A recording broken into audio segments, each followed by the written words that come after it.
ಇಂದಿನ ಈ ಕಾರ್ಯಕ್ರಮ ಒಂಥರ ತ್ರಿವೇಣಿ ಸಂಗಮ ಅಂತ ಹೇಳ್ಬೋದು.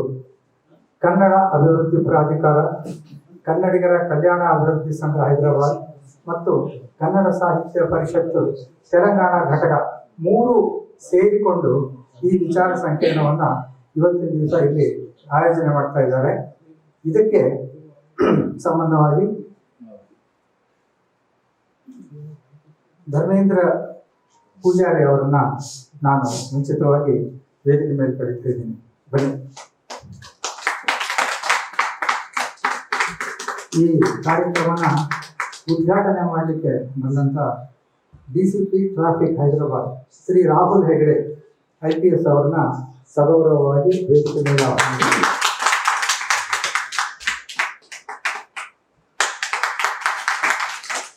ಕೆಲವಾರು ಕಾರಣಗಳಿಂದ ಸಂತೋಷ್ ಹಾನಗಲ್, ಕಾರ್ಯದರ್ಶಿ ಕನ್ನಡ ಅಭಿವೃದ್ಧಿ ಪ್ರಾಧಿಕಾರ ಅವರು ಇಲ್ಲಿ ಬರಲಿಕ್ಕಾಗಿಲ್ಲ. ಹಾಗೆ ಏನುಗು ನರಸಿಂಹಾರೆಡ್ಡಿ, ನಿರ್ದೇಶಕರು ಸಂಸ್ಕೃತಿ ಮತ್ತು ಭಾಷಾ ಇಲಾಖೆ ಹೈದರಾಬಾದ್ ಅವರು ಕೂಡ ಈ ಕಾರ್ಯಕ್ರಮಕ್ಕೆ ಯಾವುದೋ ಕಾರಣಗಳಿಂದ ಬರಲಿಕ್ಕಾಗಿಲ್ಲ. ಒಂದು ವೇಳೆ ಅವರು ಮಧ್ಯದಲ್ಲಿ ಬಂದರೆ ಅವ್ರನ್ನ ಪುನಃ ಸ್ವಾಗತಿಸೋಣ. ನಮ್ಮ ಕನ್ನಡಿಗರೇ ಆದಂಥ ಒಬ್ಬರಿಗೆ ಉಸ್ಮಾನಿಯಾ ಯೂನಿವರ್ಸಿಟಿ ಡೀನ್ ಆಗುವಂಥ ಒಂದು ಗೌರವ ಸನ್ನಾಯವಾಗಿದೆ.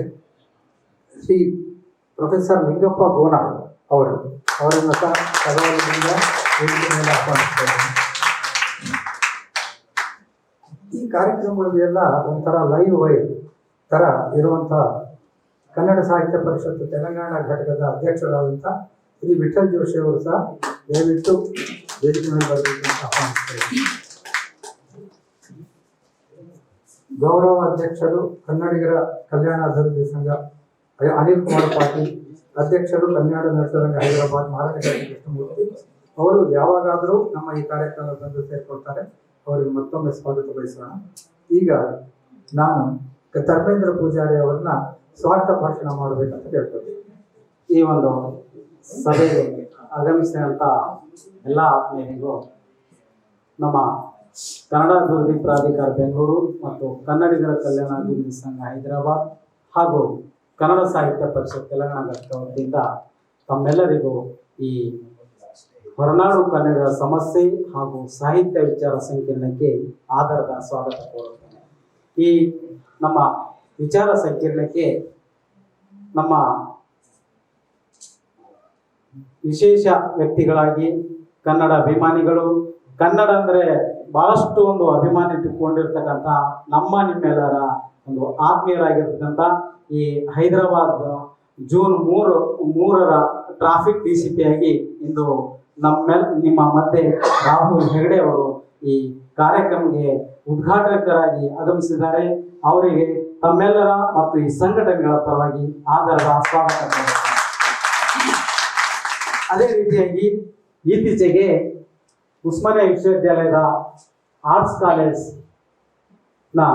ನಮ್ಮ ಕನ್ನಡ ವಿಭಾಗದ ಮುಖ್ಯಸ್ಥರಾಗಿರ್ತಕ್ಕಂಥ ಇತ್ತೀಚೆಗೆ ಡೀನ್ ಆಗಿ ಒಂದು ಅಧಿಕಾರ ಸ್ವೀಕರಿಸಿದಂಥ ನನ್ನ MA ಗುರುಗಳಾಗಿರ್ತಕ್ಕಂಥ ಪ್ರೊಫೆಸರ್ ಲಿಂಗಪ್ಪ ಗೋನಾಳ್ ಅವರು ಕೂಡ ಈ ಸಭೆಗೆ ವಿಶೇಷವಾಗಿ ಉಪನ್ಯಾಸಕರಾಗಿ ಆಗಮಿಸಿದ್ದಾರೆ.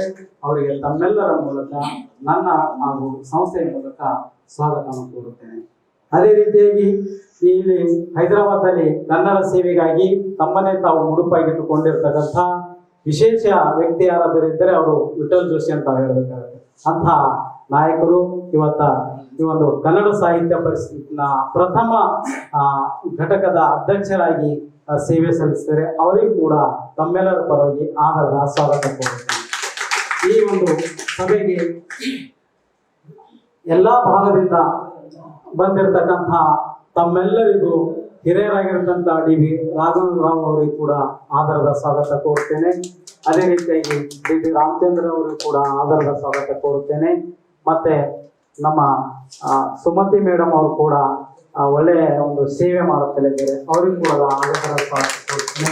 ಅದೇ ರೀತಿಯಾಗಿ ವಿಶೇಷ ಮುಖ್ಯ ಅತಿಥಿಗಳಾಗಿ ಅನಿಲ್ ಕುಮಾರ್ ಪಾಟೀಲ್ ಅವರು ಈಗಾಗಲೇ ಬಂದಿದ್ದಾರೆ. ಅವರು ವೇದಿಕೆಗೆ ಆಗಮಿಸಬೇಕಾಗಿ ಅವರಲ್ಲಿ ನಾನು ಕೇಳಿಕೊಳ್ತೇನೆ. ತಮ್ಮೆಲ್ಲರ ಪರವಾಗಿ ಅವರಿಗೆ ಆಧಾರದ ಸ್ವಾಗತ ಕೋರುತ್ತೇನೆ.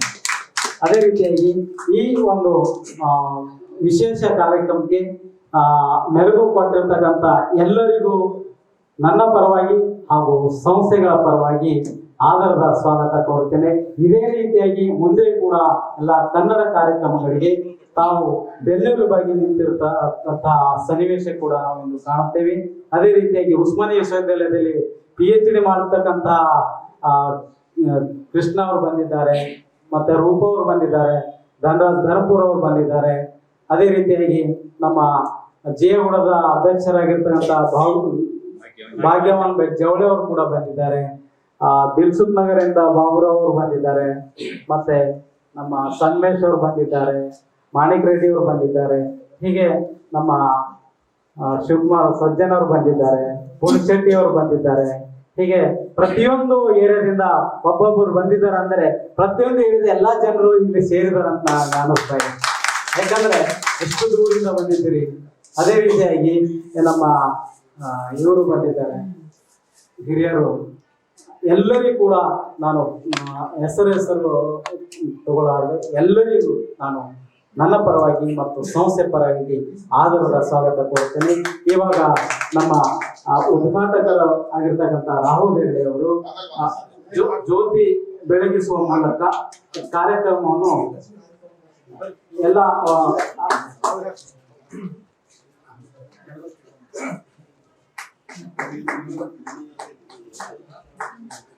ಹೀಗೆ ನಿಮ್ಮೆಲ್ಲರ ಸಹಕಾರದಿಂದ ಈ ತೆಲುಗು ನಾಡಿನಲ್ಲಿ ನಾವು ಕನ್ನಡ ಸೇವೆ ಮಾಡೋಣ.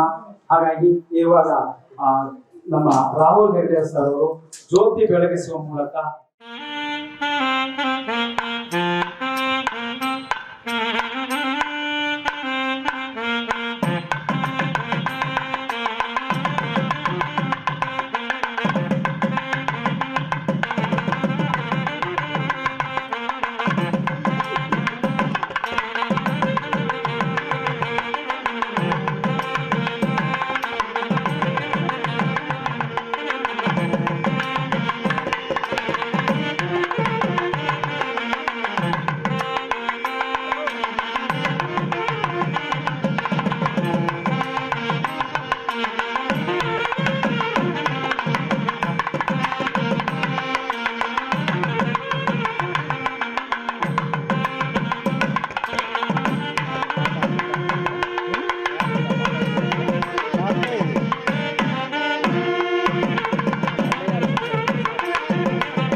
ನಮ್ಮ ಸಭೆಯ ಅಂದರೆ ಹೊರನಾಡು ಕನ್ನಡಿಗರ ಸಮಸ್ಯೆ ಮತ್ತು ಸಾಹಿತ್ಯ ಕುರಿತು ವಿಚಾರ ಸಂಕಿರಣವನ್ನು ಜ್ಯೋತಿ ಬೆಳಗಿಸುವ ಮೂಲಕ ಉದ್ಘಾಟಿಸಿದ ಮಾನ್ಯ ಶ್ರೀ ರಾಹುಲ್ ಹೆಗ್ಡೆ ಅವರು IPS ಅವರು ಬಂದು ತಮ್ಮ ಉದ್ಘಾಟನೆಯ ನುಡಿಗಳನ್ನು ಆಡಬೇಕಾಗಿ ಅವರಲ್ಲಿ ವಿನಂತಿಸಿಕೊಳ್ಳುತ್ತಾರೆ.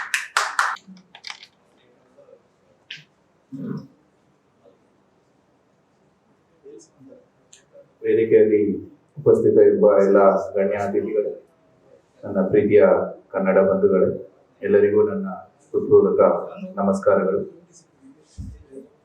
ಇಂದು ಈ ಕನ್ನಡ ಕಾರ್ಯಕ್ರಮ ಉದ್ಘಾಟಿಸುವ ಸೌಭಾಗ್ಯ ನನಗೆ ನೀಡಿದ ಎಲ್ಲ ಸಂಘಟಕರಿಗೂ ನನ್ನ ಹೃತ್ಪೂರ್ವಕ ಧನ್ಯವಾದಗಳು.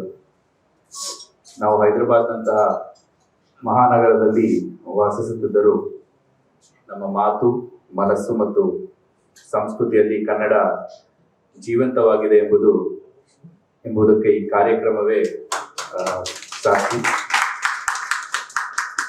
ಕನ್ನಡ ಕೇವಲ ಒಂದು ಭಾಷೆ ಅಲ್ಲ, ಅದು ನಮ್ಮ ಗುರುತು, ಆತ್ಮಗೌರವ ಮತ್ತು ಒಗ್ಗಟ್ಟು. ಇಂದು ಹೈದರಾಬಾದ್ನಲ್ಲಿ ನೆಲೆಸಿರುವ ಕನ್ನಡಿಗರು ಕೆಲವು ಸವಾಲುಗಳನ್ನು ಎದುರಿಸುತ್ತಿದ್ದಾರೆ. ಅಂದ್ರೆ ಮಕ್ಕಳಿಗೆ ಕನ್ನಡ ಕಲಿಸುವ ಅವಕಾಶ ಇಲ್ಲ, ಕನ್ನಡ ಕಾರ್ಯಕ್ರಮಗಳಿಗೆ ವೇದಿಕೆ ಮತ್ತು ಕನ್ನಡಿಗರ ಸಮಸ್ಯೆಗಳಿಗೆ ఒక ಫೋರಂ ಅಂತ ಹೇಳ್ಬೋದು, ఒక ಧ್ವನಿ ಇಲ್ಲದೆ ಇರುವುದು. ಸೊ ಈ ತರ ಕಾರ್ಯಕ್ರಮಗಳು ಬಹಳ ಅಗತ್ಯ. ಇದರಿಂದ ನಮ್ಮ ಕನ್ನಡ ಭಾಷೆಯನ್ನು ಉಳಿಸಿಕೊಳ್ಳಬಹುದು. ಯುವಕರು ಕೂಡ ಈ ತರ ಈವೆಂಟ್ಸ್ ಅಲ್ಲಿ, ಕನ್ನಡ ಈವೆಂಟ್ಸ್ ಏನಿದೆ ಅದರಲ್ಲಿ ಪಾರ್ಟಿಸಿಪೇಟ್ ಮಾಡಬೇಕು. ಕನ್ನಡಿಗರಿಗೆ ಒಂದು ವೇದಿಕೆ ಇರಬೇಕು. ಸೊ ಇದು ಕೇವಲ ಕಾರ್ಯಕ್ರಮ ಅಲ್ಲ, ಇದು ಒಂದು ಕನ್ನಡಿಗರ ಒಗ್ಗಟ್ಟಿನ ಸಂಕೇತ ಅಂತ ಹೇಳ್ಬೋದು. ನಾವೆಲ್ಲರೂ ಒಟ್ಟಾಗಿ ನಿಂತರೆ ಹೈದರಾಬಾದ್ನಲ್ಲಿರುವ ಕನ್ನಡಿಗರ ಸಮಸ್ಯೆಗಳನ್ನು, ಅದಕ್ಕೆ ಪರಿಹಾರ ಏನಿದೆ ಅದನ್ನ ನಾವು ಖಂಡಿತ ನೋಡಬಹುದು. ಸೊ ಈ ಸಂದರ್ಭದಲ್ಲಿ ಕಾರ್ಯಕ್ರಮವನ್ನು ಆಯೋಜಿಸುವ ಎಲ್ಲರಿಗೂ ಪಾಲ್ಗೊಂಡಿರುವ ಎಲ್ಲರಿಗೂ ಕೂಡ ನನ್ನ ಅಭಿನಂದನೆಗಳು ಸಲ್ಲಿಸುತ್ತಿದ್ದೇನೆ. ಸೊ ಈ ಮಾತುಗಳೊಂದಿಗೆ ಈ ಕನ್ನಡ ಕಾರ್ಯಕ್ರಮವನ್ನು ಅಧಿಕೃತವಾಗಿ ಉದ್ಘಾಟಿಸುತ್ತಿದ್ದೇನೆ. ಕನ್ನಡ ನಾಡು ನುಡಿ ಸದಾ ಬೆಳಗಲಿ. ಜೈ ಕನ್ನಡ, ಜೈ ಕನ್ನಡ.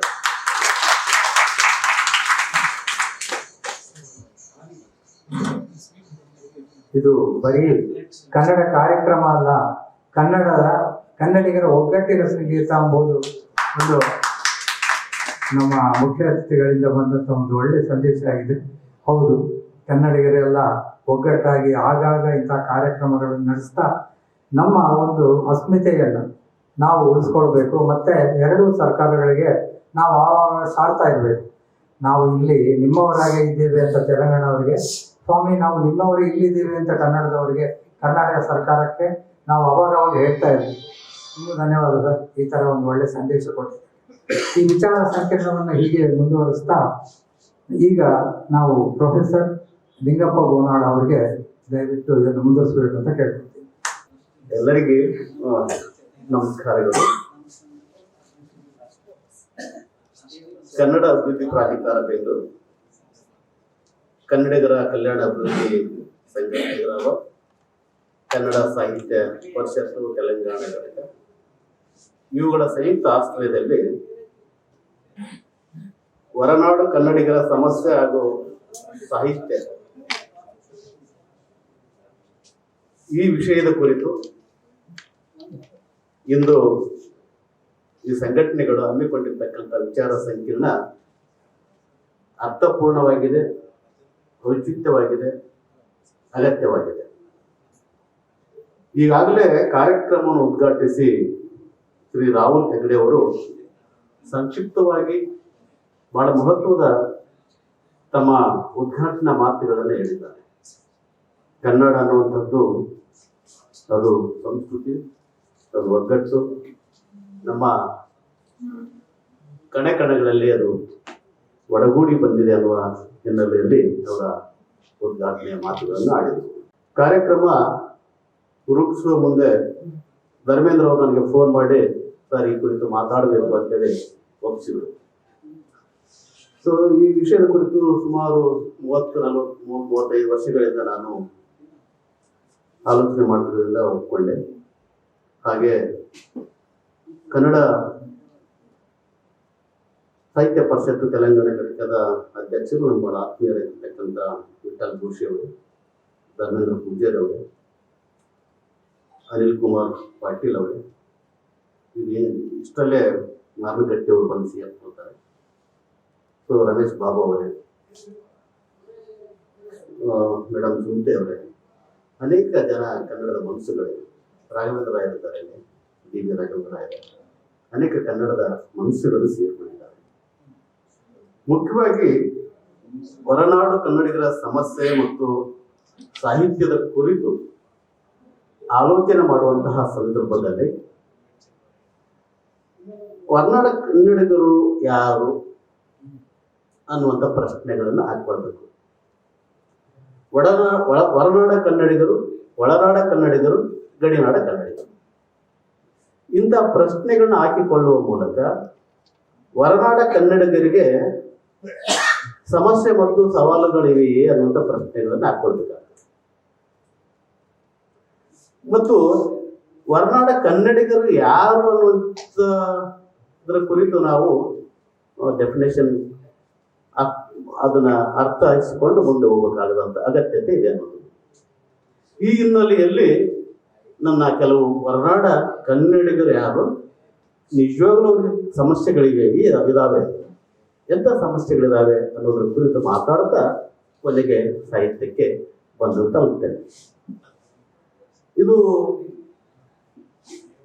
ಕನ್ನಡ ಹೊರನಾಡ ಕನ್ನಡಿಗರ ಸಮಸ್ಯೆ ಮತ್ತು ಸಾಹಿತ್ಯವೇ ಕೇಂದ್ರ ಬಿಂದು ಆಗಿರೋದ್ರಿಂದ ಮತ್ತು ನಾನೇ ಇದರ ಪ್ರಮುಖ ಭಾಷಣಕಾರ ಆಗಿರೋದ್ರಿಂದ ಇದಕ್ಕೆ ಅವಧಿಯ ಮಿತಿ ಇಲ್ಲ ಅಂತ ಅನ್ಕೋತೀನಿ. ಬಹಳಷ್ಟು ಮಾತಾಡಬಹುದು, ಆದ್ರೆ ಸಮಯ ಪ್ರಜ್ಞೆ ಇರಬೇಕಾಗ್ತದೆ. ನಾವು ಬೇಸ್ಟ್ ಆದವರಿಗೆ 1 ತಾಸು 2 ತಾಸು ಮಾತಾಡಿ ಒಂದು ಹವ್ಯಾಸ ಇರ್ತದೆ, ಆದ್ರೆ ರಾತ್ರಿ ಮನೆಗೆ ಹೋಗ್ಬೇಕಲ್ಲ ಎಲ್ಲ ಬೇಗ. ಆ ಒಂದು ಎಚ್ಚರವೂ ಇಟ್ಕೊಂಡು ಒಂದು 40-45 ನಿಮಿಷದ ಒಂದು ಚೌಕಟ್ಟು ಕ್ಲಾಸ್ ಬಹಳ ಖುಷಿ ಆಯ್ತು. ಯಾಕಂದ್ರೆ ರಾಹುಲ್ ಹೆಗಡೆ ಅವರು ಇದ್ದಾರೆ ನಮ್ಮ ಜೊತೆಗೆ, ಸಜ್ಜನರಿದ್ದಾರೆ, IAS ಆಫೀಸರ್ಗಳಿದ್ದಾರೆ, ತುಂಬಾ ಜನ ಹೈದರಾಬಾದ್ನಲ್ಲಿ ತುಂಬಾ ಜನ ಕನ್ನಡಿಗರಿದ್ದಾರೆ. ಸೊ ಇಂಥ ವೇದಿಕೆ ನಾನು ಸುಮಾರು 27-28 ವರ್ಷಗಳಿಂದ ಹೈದರಾಬಾದ್ನಲ್ಲಿ ನೋಡ್ತಾ ಇದ್ದೇನೆ. ಅನೇಕ ಕನ್ನಡದ ಸಂಘಟನೆಗಳು ನಮ್ಮ ಹೈದರಾಬಾದ್ನಲ್ಲಿ ಕೆಲಸ ಮಾಡ್ತಾರೆ. ತಮ್ಮದೇ ಆಗಿರ್ತಕ್ಕಂಥ ಒಂದು ಚೌಕಟ್ಟಿನಲ್ಲಿ ನೆಲೆಯಲ್ಲಿ ಸಾಹಿತ್ಯ ಮಂದಿರ ಇದೆ, ಕನ್ನಡಿಗರ ವೃತ್ತಿ ಸಂಘ ಇದೆ, ತುಳುವರ ಸಂಘ ಇದೆ, ಕನ್ನಡ ನಾಟ್ಯ ರಂಗ ಇದೆ. ಈಗ ಅನೇಕ ಒಂದು 15-20 ಸಂಘಟನೆಗಳಿವೆ ಜಯಗುಡದಲ್ಲಿ. ಇದು ನಾನು ಕೂತಾಗಿ ಹೇಳ್ತಿದ್ದೆ, ನಮ್ಮ ವಿಠಲ್ ಜೋಶಿ ಅವರು ಡಾಕ್ಟರ್ ಬಂದು.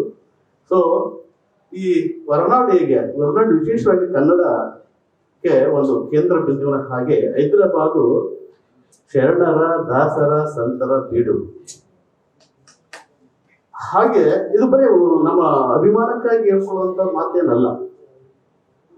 ಇಲ್ಲಿ ನಿಜಾಮಕ್ಕಿಂತ ಮುಂಚೆ ನಿಜಾಮ 2 ವರ್ಷ ಆಳಿದರು. ಹಾಗೆ ನೋಡಿದ್ರೆ ಕನ್ನಡದ ಆದಿಕವಿಯ ಇಲ್ಲಿಯವನು ಕರೀಂನಗರ ಜಿಲ್ಲೆಯ ಕುರಿಕಾಲ್ ಅನ್ನುವಂತಹ ಹಳ್ಳಿಯಲ್ಲಿ ಕುರಿಕಾಲ್ ಅದು ವೇಮಲ್ವಾಡ್ ಡೈನೆಸ್ಟಿಯಲ್ಲಿ ಪಂಪ ಇದ್ದ, ಅರಕೇಸರಿ ಆಶ್ರಯದಲ್ಲಿ. ಆದ್ರೆ ಪಂಪನ ಮನೆತನ ಬಂದು ತೆಲುಗು, ಪಂಪನ ತಾಯಿಯ ಮನೆತನ ಬಂದು ಅಚ್ಚಗನ್ನಡಿಗರು. ನೋಡಿ ಹೇಗೆ ಇವತ್ತು ಕೂಡ ಆ ತರದ ಸಂಬಂಧಗಳು ನಡೀತಾನೆ ಇದ್ದಾರೆ. ಹೀಗೆ ನಮ್ಮ ಬೇರುಗಳು ತುಂಬಾ ಪ್ರಾಚೀನತಮವಾಗಿರ್ತಕ್ಕಂಥ ಕಾಲದಿಂದ ಕನ್ನಡ ಇಲ್ಲಿ ನೆಲೆಸಿದೆ. ಹಾಗೆ ನೋಡಿದ್ರೆ ಸಂಶೋಧಕರು ಹೇಳ್ತಾರೆ, ಅಥವಾ ಸಾಹಿತ್ಯ ವಿದ್ಯಾರ್ಥಿಗಳಂತ ನಮ್ಮಂತವ್ರಿಗೆ ಗೊತ್ತು, ಪಂಪ 2 ಮಹಾಕಾವ್ಯಗಳನ್ನ ಅಲ್ಲೇ ವೇಮುಲವಾಡ್ನಲ್ಲಿ ಕೂತ್ಕೊಂಡು ಬರದ ಅನ್ನೋದು, ವಿಕ್ರಮಾರ್ಜುನ ವಿಜಯ ಮತ್ತು ಆದಿಪುರಾಣ. ಹಾಗೆ ನೋಡಿದ್ರೆ ಇದನ್ನ ನಿಮಗೆ ಒಂದು ಬೇಸ್ಮೆಂಟ್, ಒಂದು ಬಿಲ್ಡಿಂಗ್ ಕಟ್ಟಬೇಕಲ್ಲ, ಬೇಸಾಗಿ ಕೆಲವು ವಿಷಯಗಳನ್ನ ಹೇಳಲಿಕ್ಕೆ ಇಷ್ಟಪಡ್ತೇನೆ. ಪಂಪನ ಕುರಿತು ಅಧ್ಯಯನ ಮಾಡುವಂತಹ ಸಂದರ್ಭದಲ್ಲಿ ಅನೇಕ ಆರಂಭದ ಸಂಶೋಧಕರು ಆತನ ತಾಯಿ ಅಬ್ಬಣತೆ, ಆಕೆ ಅಣ್ಣಿಗೇರಿಯವಳು, ತಂದೆ ಅಭಿಮಾನ ಚಂದ್ರ ಅಂತೇಳಿ ಇಂಟರ್ಪ್ರಿಟೇಷನ್ ಮಾಡಿದ್ರು. ಆದ್ರೆ ಅದು ಹಿಂದೆ ಪ್ರಿಂಟಿಂಗ್ ಇರಲಿಲ್ವಲ್ಲ, ತಾಡೋಲೆಗಳ ಮೇಲೆ ಬರಿತಾ ಇದ್ರು, ಲಿಪಿಕಾರಗಳನ್ನ ಪ್ರತಿ ಮಾಡ್ತಾ ಇದ್ರು. ಕವಿ ಒಂದು ಮಾತ್ರ ಬರಿತಾ ಇದ್ದ. ಆಮೇಲೆ ಅಭ್ಯಾಸಿ ಲಿಪಿಕಾರರೆಲ್ಲ ತಮ್ಮ ಓದಿನ ಸಲುವಾಗಿ ಬೇರೆ ಬೇರೆ ತಮ್ಮ ಬೇಕಾದ ಭಾಗಗಳನ್ನ ಬರಿತಾ ಹೋಗ್ತಾ ಇದ್ರು. ಸಾಮಾನ್ಯವಾಗಿ ಕಾವ್ಯದ ಕೊನೆಗೆ ಲೇಖಕ ತನ್ನ ಕುರಿತು ಹೇಳ್ಕೊಂಡಂತ ಸಂಗತಿಗಳು ಇರ್ತಾ ಇತ್ತು. ಅಲ್ಲಿ ಅಭಿಮಾನ ಚಂದ್ರ ಅನ್ನುವಂಥದ್ದು ತಪ್ಪು ಗ್ರಹಿಕೆ ಆಗಿತ್ತು. ನಮ್ಗೆ ಕುರಿಕಾಲದಲ್ಲಿರ್ತಕ್ಕಂಥ ಶಾಸನ ಸಿಕ್ತು. ಅದು ನಾವು ಹೋಗಿದ್ದೀವಿ ಒಂದ್ಸಲ ನೋಡ್ಲಿಕ್ಕೆ 2005ರಲ್ಲಿ, ನಾನು ಚೆನ್ನನ ವಾಲಿಕರ್. ನಮಗೆ ಅವಾಗಿನ ಕೆಲಸ ಬರ್ತಿರ್ಲಿಲ್ಲ. ಇಲ್ಲಿ ಪಂಪನ ಕುರಿತು ಒಂದು ಶಾಸನ ಇದೆ ಅಂತ ಯಾರು ಹೇಳಿಲ್ಲ. ಬೊಮ್ಮಲಮ್ಮ ಗುಡ್ಡ ಅಂತ ಕರೀತಾರೆ, ಬೊಂಬೆಗರ ಗುಡ್ಡ. ನಾವು ವೇಮಲವಾಡಿಗೆ ಹೋಗಿ ಕುರಿಕಲ್ ಬಂದ್ವಿ. ಅಲ್ಲಿ ಸಿದ್ಧಶಿಲೆಯಲ್ಲಿ ಪಂಪನ ಕುರಿತಿರ್ತಕ್ಕಂಥ ಒಂದು ಶಾಸನ 3 ಭಾಷೆಗಳಲ್ಲಿ. ಆರಂಭದಲ್ಲಿ ಸಂಸ್ಕೃತ ಶ್ಲೋಕ, ಮಧ್ಯದಲ್ಲಿ ಪಂಪನ ಬದುಕು ಮತ್ತು ಅವರ ಮನೆತನದ ಕುರಿತು ವಿವರಿಸುವ ಪಠ್ಯ ಇದೆ, ಕೊನೆಗೆ 4 ಕಂದಪದ್ಯಗಳು. ಇದು ಆ ಶಾಸನ ಸಿಕ್ಕಾದ ಮೇಲೆ ಭೀಮಪ್ಪಯ್ಯ ಅನ್ನುವಂಥದ್ದು ಅವರ ತಂದೆ ಹೆಸರು ಅಂತ ಗೊತ್ತಾಯಿತು. ಪಂಪನಿಗೆ ಜನವಲ್ಲಭ ಅನ್ನುವಂಥ ಒಬ್ಬ ತಮ್ಮ ಇದ್ದ ಅನ್ನೋದು ಗೊತ್ತಾಯಿತು. ಪಂಪ ಎಲ್ಲಿ ತನಗೆ ತಮ್ಮ ಇದ್ದಾನೆ ಅಂತ ಹೇಳ್ಕೊಂಡಿಲ್ಲ. ಆಮೇಲೆ ಸಂಶೋಧಕರ ಊಹೆ ಮಾಡಿದ್ದೇನೆಂದ್ರೆ, ಜನವಲ್ಲಭ ಅವರ ಅಪ್ಪನ 2ನೇ ಹೆಂಡತಿ ಮಗ ಇರಬೇಕು ಅನ್ನುವಂಥದ್ದು ಊಹೆ. ಅದು ದಾಯಾದಿ ಇದು ಇರ್ಬೋದು, ಬಟ್ ಆಸ್ತಿಯ ಒಂದು ವಿಷಯ ಬಂದಾಗ ಅವರ ತಮ್ಮ ಜನವಲ್ಲಭ ಆ ಶಾಸ್ತ್ರವನ್ನು ಹಾಕಿ ಇಡೀ ತಮ್ಮ ವಂಶ ವೃಕ್ಷವನ್ನು ಅಲ್ಲಿ ಕೊಟ್ಬಿಟ್ಟಿದ್ದಾರೆ. ಹೀಗಾಗಿ ಪಂಪನ ವೈಯಕ್ತಿಕ ವೃತ್ತಾಂತವನ್ನ, ಪಂಪನ ಸಾಹಿತ್ಯಿಕ ತತ್ವವನ್ನ ಅಲ್ಲಿ ಎಲ್ಲ ಆ ಶಾಸ್ತ್ರದಲ್ಲಿ ಅದರ ದುರ್ಗಾಂತಿಗಳನ್ನ, ಆ ರಾಜನ ಎಲ್ಲ ವಿವರಗಳನ್ನು ಕೊಟ್ಟು ಇದು ಒಂದು. ಅದಕ್ಕೆ ಇದು ಕನ್ನಡಿಗರ ಒಂದು ಬೇರು ಇಲ್ಲಿ ಇರ್ತಕ್ಕಂಥ ಒಂದು ಕಾವ್ಯದಲ್ಲಿ ಬರೆದಂಥ ಒಂದು ಕ್ಷೇತ್ರ. ಆ ಕಾರಣಕ್ಕಾಗಿ ನಿನ್ನೆ ನಾವು ಚರ್ಚೆ ಮಾಡ್ತಾ ಇದ್ದೀವಿ ವಿಜಯವಾಡದಲ್ಲಿ. ಪಂಪ ತೆಲುಗಿನವಾಗಿ ಕನ್ನಡದ ಮೊದಲ ಕವಿ ಆದ. ನನ್ನಯ್ಯ ಭಟ್ಟ ಅವನು ತೆಲುಗಿನವಾಗಿ ಕನ್ನಡದವನಾಗಿ ತೆಲುಗಿನಲ್ಲಿ ಮೊದಲ ಕವಿ ಆಗಿದ್ದಾನೆ. ಹೀಗೆ ಕೊಡುಕೊಡುಗೆ ಅನ್ನುವಂಥದ್ದು ಹೇಗೆ ಪ್ರದೇಶ ಅವಾಗ ಭಾಷಿಕವಾಗಿರ್ತಕ್ಕಂಥ ಚೌಕಟ್ಟಿರಲಿಲ್ಲ. ಹಳೆಯ ಕಾಲದಲ್ಲಿ ರಾಜ್ಯ ಸಾಮರ್ಥ್ಯಕ್ಕನುಗುಣವಾಗಿ ತನ್ನ ರಾಜ್ಯವನ್ನು ವಿಸ್ತರಿಸಿಕೊಂಡು ಹೋಗ್ತಾ ಇದ್ದ. ಹೀಗಾಗಿ ಎಲ್ಲ ಭಾಷೆಯ ಜನ ಇರ್ತಾ ಇದ್ರು ಅನ್ನುವಂಥದ್ದು. ಈಗ ನೋಡಿದ್ರೆ ನಾವು ಕಾಲಾನುಕ್ರಮದಲ್ಲಿ ಬಂದ ಹಾಗೆ ಅನೇಕ ನಮಗೆ ರಾಯಚೂರು ಸಮೀಪ ಇದೆ, ದಾಸರ ಒಂದು ಬೀಳದು. ರಾಯಚೂರು ನಿಜಾಂ ಅಂಗಡಿತ್ತು ಅಲ್ವಾ, ಬೀದರ್, ಗುಲ್ಬರ್ಗ ಇದೆಲ್ಲ ನಿಜಾಂ ಡೈನೆಸ್ಟಿ ಕಡೆಗೆ. ಕನ್ನಡದ ಮೊಟ್ಟ ಮೊದಲ ಲಕ್ಷಣ ಗ್ರಂಥ ಕವಿರಾಜ ಮಾರ್ಗ ಇಲ್ಲಿ ನಮ್ಮ ಶ್ರೀಡಮತ್ತಿರತಕ್ಕಂಥ ಮಡಿಕೇರಿ.